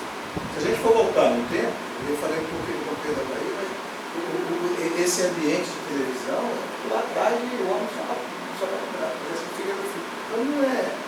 Esse é que é o problema, entendeu? Não tem nada. E aí eu me lembrei de uma história, que é uma experiência, um episódio, eu nem tive essa oportunidade, mas era na época eu trabalhava na revista pra cá, um jornalista, cujo nome é Divino Fonseca, já morto, na época, ele tinha sido repórter na Associação da revista pra cá em Porto Alegre. Depois foi trabalhar em São Paulo, fez tudo em São Paulo. Aí mas eu trabalhei na revista pra cá de 82 a 89. De novembro de 82 a abril, mais ou menos, de 89. Não sei porque o Bahia ganhou a Copa União, não. Coincidência. Coincidência. Mas, aí, divino conta que um dia ele estava lá em São Paulo, ele tinha acesso à direção, já era um dos filhos de Vitor Tívico, chamado Roberto Tívico, né? Porque o outro bicho de cuidar da parte do seu tipo. Era o publisher na época. Aí eles conversando. E aí o Divino fala para Roberto Tívico: o senhor viu que tem uma nova sessão na revista, que é muito interessante? Eu falo assim: qual é a sessão? Ele fala: o que ninguém viu, era o nome da sessão, diz Divino. Aí eu quero que ninguém viu. É uma espécie de coluna em que aparecia logo nas primeiras páginas da revista, a partir da página, depois da capa, depois da página 3, mais ou menos, né? Que era uma coluna em que havia referências de coisas que os repórteres da revista, que estavam na cobertura de determinados jogos, eles tinham percebido. Então era algo como aconteceu uma vez comigo, lá circulando pela parte dos vestiários da escola, enquanto o jogador do Flamengo se perdeu da delegação. E ele queria saber onde estava o vestiário do Flamengo. Então, uma coisa mais ou menos assim, ou o dia, sei lá, que Bebeto foi jogar em Salvador, e o técnico que tinha sido de Bebeto na base do Vitória, chamado Bilisco, que você também chamado todo mundo, levou um filho, para que o filho pudesse comprovar de que ele tinha sido Bebeto, técnico de Bebeto. Então, eram coisas como essa que aparecia. Aí, quando o Divino conta e descreve o que é o quadro, Roberto Tívico diz para ele: eu gostava da placar quando toda ela era o que ninguém viu. Mas aí qual é a compreensão sobre isso? A compreensão sobre isso é outra história que eu aprendi ouvindo as coisas do lado que eu trabalhei, que era Juca Kfouri contando quando foi trabalhar na Globo. Que aí pensem no seguinte, outro dia eu fiz um comentário sobre isso, pensem no seguinte: o máximo que você tinha, e aí um pouco a referência também dessa trilogia que também Ernesto Rodrigues, o máximo que, aliás, já apareceu agora um documentário sobre a revista Placar. O máximo que você tinha sobre esporte e futebol, que, por exemplo, um programa como o Fantástico, era a zebra da loteria, que a gente não sei que vocês vão se lembrar, mas tinha um quadro que era a resultado, e que em algum momento foi Léo Batista, a voz em off que dizia, né, e aparecia lá uma voz feminina que, quando era o resultado, que era chamado de zebra, é a zebra e tal, e aparecia isso. Aí não tinha ainda o que depois deu um complemento do Fantástico, chamado Os Gols do Fantástico. Então, resultado, que essa pessoa com quem Juca está conversando na redação da Globo, diz para ele assim: mas eu não consegui entender como é que vocês vão para o estádio com no máximo, sei lá, 3 pessoas em São Paulo, eu, João Teoclano, que aqui em Salvador éramos 2, eu e Catela, somente Catela, meu papo de Catela, Carlos Catela, repórter fotográfico, por acaso formado na antiga IBC e chegou. E aí os caras diziam: caramba, como é que você faz tudo isso com 2 pessoas e a gente não consegue fazer? Mas era a dinâmica, era a capacidade de produção. Porque naquela época a televisão não tinha entendido que havia um potencial. Então a escolha se dá pela perspectiva que você tem. E aí é óbvio. E aí voltando lá um pouco, que foi o comentário de Pablo sobre o sujeito que deixou lá o que eram os comentários dele para a inteligência, a resposta dele, entendeu? Porque ele não recebe. É isso que não é apenas de você não reconhecer, e aí quando o Emerson descreve aqui o papel que desempenha para ele, a possibilidade de acompanhamento minuto a minuto, e que torna diferente o que era quando o Pablo obrigado a fazer enfim, a gente continua dispondo de os recursos continuam aparecendo, eles continuam existindo, mas nada vai ser diferente de algo que eu já tinha lembrado isso em relação ao comentário, mas desculpe ter intervido, eu só vou provocar o atraso na saída de Maneira da Chuva. Vou ter que ir na Pituba, voltar, e depois voltar aqui para trabalhar. Obviamente não vou almoçar, mas é um prazer ficar sem almoçar, dessa possibilidade de uma conversa como essa. Mas era um antigo, dos primeiros editores regionais da Globo, chamado Eurico Andrade. E certamente, sei lá, talvez Paulo, não sei se vai lembrar, mas foi mais antigo, mais um outro termo do passado, não sei se é algo que vai lembrar. Quer dizer, que ele contava o seguinte, ele dizia que o editor, ele fazia um trabalho de goleiro. Porque aí ele pegava, desenvolvimentava, pegava a lógica do que é um time de futebol, e dizia o seguinte, ó, você tem todo mundo que faz tudo. Mas você tem uma pessoa que a falha, uma eventual falha dele, né, pega o exemplo do Vitória, que é o melhor jogador que quando falha, assim, é gol. Aí o que eu dizia é o seguinte, quando você pensa nisso, e usa essa metáfora, o papel que o editor desempenha, né, que isso honestamente é uma dificuldade que eu tenho, né, a dificuldade que eu tenho no ensino, que as pessoas esperam que não, a possibilidade que a gente vai ter que pessoa. Aí quando ele dizia que o editor é o goleiro, então é ele que não pode falhar. E aí, lamentavelmente, considerando que a nossa realidade, às vezes não tem um time, infelizmente não tem, com a qualidade que você precisa. Então, o risco da falha é pronto. Aí, agora é a parábola é o Vitória. Entendeu? Porque o goleiro, que é o melhor jogador do time, tem que defender muita bola. E quando coisa, o cara, a defesa só bota o goleiro para defender 3 bolas. A outra, quando o cara tem que defender 30, vai ter 3 gols. É proporcional. É proporcional. Então é mais ou menos isso. Eu acho que o trabalho, na minha opinião, o trabalho de jornalismo, ele tem uma. Claro que tem uma realidade, mas tem isso. Se você não tiver uma capacidade interna de compreender, e tem esses aspectos que são de natureza subjetiva, que é a formação, que é a ética, né, no sentido da observação do Cláudio Abramo, do caráter, não do aspecto da moral. Até porque Cláudio Abramo dizia isso, né, que ele considerava, ele dizia que ele gostaria de ter sido marceneiro, mas acabou sendo jornalista. Mas que ele não via a diferença entre ser marceneiro e ser jornalista. Porque a ética do marceneiro e do jornalista é a ética do cidadão. Então, o compromisso com o jornalismo, acho que é isso. É importante trazer isso, porque Paulo até falou que ele teve ética aqui, quando estudou na faculdade. Quando ele estudou, ele tinha essa disciplina, ética jornalística, que é... Mas é uma disciplina que não tem na faculdade. É isso, né? Ela não tem deontologia. Sim, exatamente. As pessoas são sobre deontologia, que são os códigos de ética do jornalismo. Ela tem uma disciplina sobre ética, que é exatamente a origem do campo, inclusive quando é o professor Wilson que começa, é a filosofia. E que, quando o Washington Souza for diretor, vai ampliar a grade curricular para termos mais ética. Aí é um caminho da faculdade. Primeiro que eu tenho que ser diretor, mas essa é uma possibilidade que passa por uma série de pessoas que, infelizmente, entra a realidade que é de uma instituição como a nossa. Por exemplo, se você perguntar, eu não sei se Caio, Elisa, não é? E Joana? Juana. Você também é aqui da Capacão? Não. Tá. Mas vocês são Caio e... não sei vocês. Mas uma boa parte do aluno, por exemplo, sabe que disciplina que eles querem, até para me transformar no caso de especialista nisso, jornalismo esportivo. Sim, Pablo, mas aí... Mas eu não sei, só desculpa para dizer isso, nessa lógica do que tem de ter para falar do que você conhece, do que é a prática do jornalismo de esporte, não adjetivar sem reconhecer como jornalismo. Na Bahia, eu sou o melhor exemplo, eu posso ser o melhor exemplo em relação talvez à forma de fazer, mas do padrão, a prática que existe sobre jornalismo.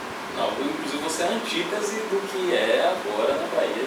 Chame Matheus Carvalho para dar aula disso. Porque ele vai fazer um curso de extensão. E esse negócio da ética não precisa ser necessariamente disciplinas, mas focar em que toda disciplina discuta isso. Porque aí vai obrigando a pessoa a entender que ser jornalista profissional, a diferença vai ser essa. E que ser jornalista profissional e produtor vai ser essa. Eu só queria dizer uma última coisa aqui, que foi uma troca de conversa entre mim e Pablo, eu ando um texto que eu estava discutindo algo, que era o que era Trump, né? Ah, sim. Que era jornalismo histórico, nesse caso ele estava pegando uma discussão de uma coisa que não sei se você ainda mantém, eu que era naquele momento, que eu dizia, o jornalismo não é história. Que é isso aqui que jornalismo não é história.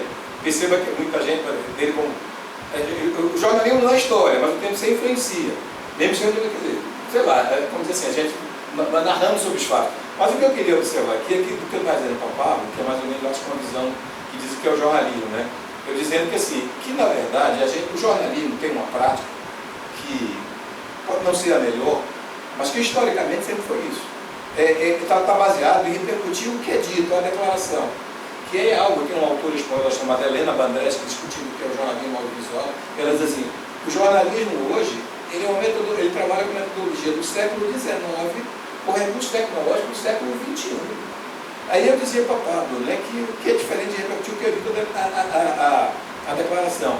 E que a velocidade do processo fez aumentar a intensidade, que Pablo chamou de histeria. Então é como se fosse essa necessidade que o jornalismo tem que responder a tudo.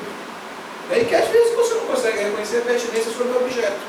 Porque você, como até você veja, desculpe só avançar um pouco mais, assim, eu tenho ouvido, e não é discussão no sentido ideológico, é apenas uma opinião. Caramba, o que é mais relevante que aconteceu essa semana no país? Eu estou falando, não vou falar da cobertura da TV Bahia, da escolha do Papa, entendeu? Mas é o julgamento do STF, quer dizer, o que é que impede que uma emissora regional ela conte essa história de como isso repercute na perspectiva, entendeu?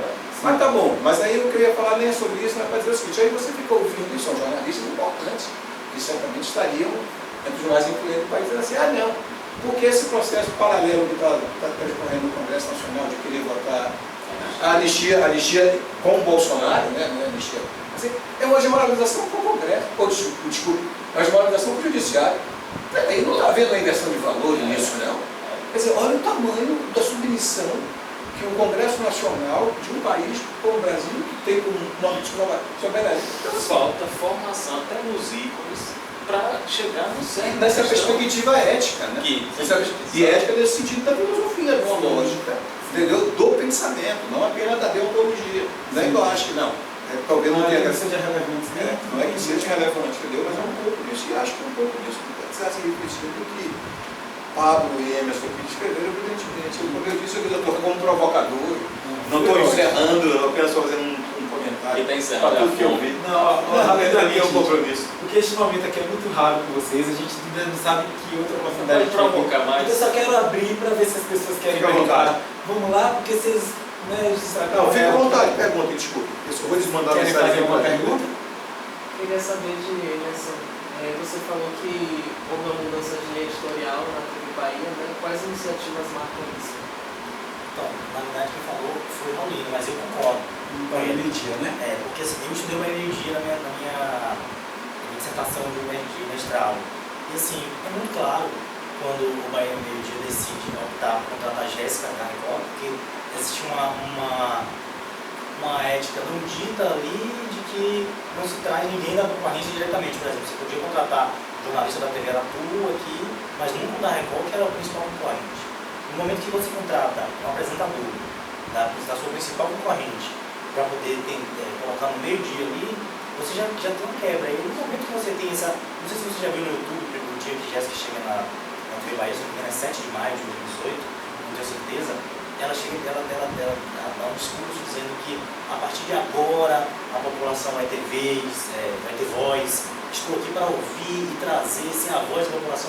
Então ela tem um discurso autorreferencial o tempo inteiro, trazendo de que não sei, é um pouco que assim, até aquele momento como se a TV Bahia nunca tivesse ligado os problemas da população, e a partir de agora, com o Jéssica, a TV Bahia ia ligar os problemas da população. Só que ao mesmo tempo você vê que os repórteres, Bandas para repórter naquela edição ali da estreia dela, ele está fazendo um negócio assim que ele precisa se abaixar para mostrar um buraco, alguma coisa, ele não consegue fazer. Ele faz, mas ele faz muito duro. Então você percebe que a partir daquele momento existe um movimento de tentar transformar. Quando a TV Bahia começa a entrar nas pautas policiais mesmo assim, principalmente no meio-dia, essa mudança editorial ela fica clara, né? Para a população, o que a emissora diz é quando a apresentadora fala que a partir daquele momento a população vai ter voz de vez, os problemas da população vão ser tratados. Tem um discurso bem, eu não lembro direito aqui, mas ela fala, ela abre o jornal falando, tem uma matéria grande dela na rua, do povo, na comunidade, na feira, para mostrar que a partir daquele momento a TV Bahia vai estar perto do povo. É como se até então não estivesse perto, como o Paulo falou no começo dele, que ignorou muito tempo, né? E essa mudança de linha editorial vem principalmente no meio-dia. Na manhã também pesou muito isso. Quando eu cheguei aqui ainda tinha muito isso. Quando eu chegava em São Paulo, eu fiquei quase 6 anos em São Paulo, trabalhei lá na CNN, na LBC, na Globo, na Band, no ICL, na BBC News, também um monte de lugar em São Paulo. Quando eu voltava para cá para minha família, aí eu tomava um café de manhã e falava, caramba, Salvador, tá violento pra caramba, não vou nem... Lá do que São Paulo. não vou nem sair de casa. Em São Paulo eu saía de boa, de noite no celular, tudo. Eu não vou nem sair de casa, aí ficava em casa e tal, ia ver um amigo ou outro assim, mas... E quando eu vi uma que não é assim, por exemplo, eu tô sem carro, eu optei por estar sem carro durante um tempo, fazendo uma experiência. Eu ando de ônibus, ando de transporte público, de metrô, e existe a preocupação de você tomar um tiro quando você anda na rua, mas não é. Se você ficar assistindo os programas do meio-dia, nos principais canais ali, não é aquilo ali que acontece. Mas continua assistindo. Vai ter uma corrida, um monte de gente assistindo. Você corre risco de um monte de gente assistindo. Então, assim, não é, a realidade, aquele recorte ali, não é exatamente o que acontece, mas é um recorte muito bem feito daquele movimento. Mas aí é o que o Pablo falou lá atrás. Ou se junta todo mundo para poder mostrar que Salvador está perdendo dinheiro com isso, Salvador está perdendo turismo com isso, ou que eu acho difícil, no sentido de que as emissoras não vão topar, e também acho que os políticos não vão topar, ou se juntam, ou para resolver, ou continua do jeito que está, que eu acho que vai continuar acontecendo. E aí a minha perspectiva no horário da manhã é, já que isso vai continuar acontecendo, eu vou tratar esse fato de outro jeito, eu vou dar um tamanho menor para esse tipo de coisa e vou dar um tamanho maior para outras coisas. Eu tenho um exemplo muito bom, que quando eu cheguei aqui, comecei a fazer o curso de EBIT de graça, a mostrar os preparatórios para o Enem e tal. E aí o produtor do dia me encaminhou um áudio falando assim, a pessoa da aula falando com ele, Pedro, muito obrigado por você ter feito colocado a gente no ar para poder oferecer esses cursos. Já tem 10 anos que eu ofereço esses cursos aqui, eu mal consigo montar uma turma. Depois que você me mostrar na TV Bahia, já é a 4ª turma que eu consigo mostrar e já tem gente querendo uma 5ª turma. Ou seja, pelo menos 200 pessoas aí estão preocupadas em estudar para poder fazer uma prova do Enem. Então, assim, isso é legal. Isso é legal quando você vê um cara dizendo que conseguiu um emprego para poder pagar a pensão do filho porque ele acessou. Então, assim, a relevância do serviço, usar aquele espaço ali para outras coisas também. E o caminho, cara, é esse depoimento, esse trabalho ser revertido em anúncio. A moeda valor hoje é a moeda número de audiência, mas poderia ser outra. Na prática, assim que foi. O problema é que hoje ganhou outra conotação. Hoje porque você quebrou Hoje está o minuto a minuto, mas sempre foi. Aqui mudou a natureza. Se você tem não outra forma de medir o valor e pagar por isso, por exemplo, a TVE não faz isso. Por quê? Porque a TVE já está paga. A TVE está pago ali. O que fizer está pago. Não precisa do número de audiência. Então, se quiser mudar, tem que mudar a lógica da remuneração para as empresas em relação a isso. O professor vai ter que ir, gente. Eu quero agradecer vocês, né? Ela só vai tirar uma foto aqui, você tira uma, por favor, da gente. Por que também não inclui os meninos, já que Então podem vir, se eles quiserem, né? Então faz uma selfie. E aí você também, você faz uma selfie. Exatamente. Eu queria falar depois eu faço. de merchandising em telejornal, porque a gente estuda aqui, né? Quando a gente chega na faculdade, não pode mexendo no jornal, mas no jornal, Arato Notícias, Pablo fala. Não, mas esse é um outro problema. Isso é um outro problema, mas é a realidade hoje que ganhou. Já pode gravar? Não, tá gravando ainda. E eu queria também falar muito sobre, eu acho que a linguagem tem que ser mais simples, né? A linguagem tem que ser mais simples, tem que se aproximar do povo, mas esse excesso de informalidade, às vezes, para mim mesmo como telespectador, incomoda assim, de André Dedéia, Jéssica Gel, Ricardo Henrique, sabe? Eu acho que isso a gente tem que prestar atenção. Mas a mesa foi para isso, né? Foi para a gente refletir, né? Então eu acho que a gente cumpriu o nosso objetivo. Muito obrigado a vocês, a Pablo, ao professor Washington Souza Filho e a Emerson Nunes. Muito obrigado, viu, gente?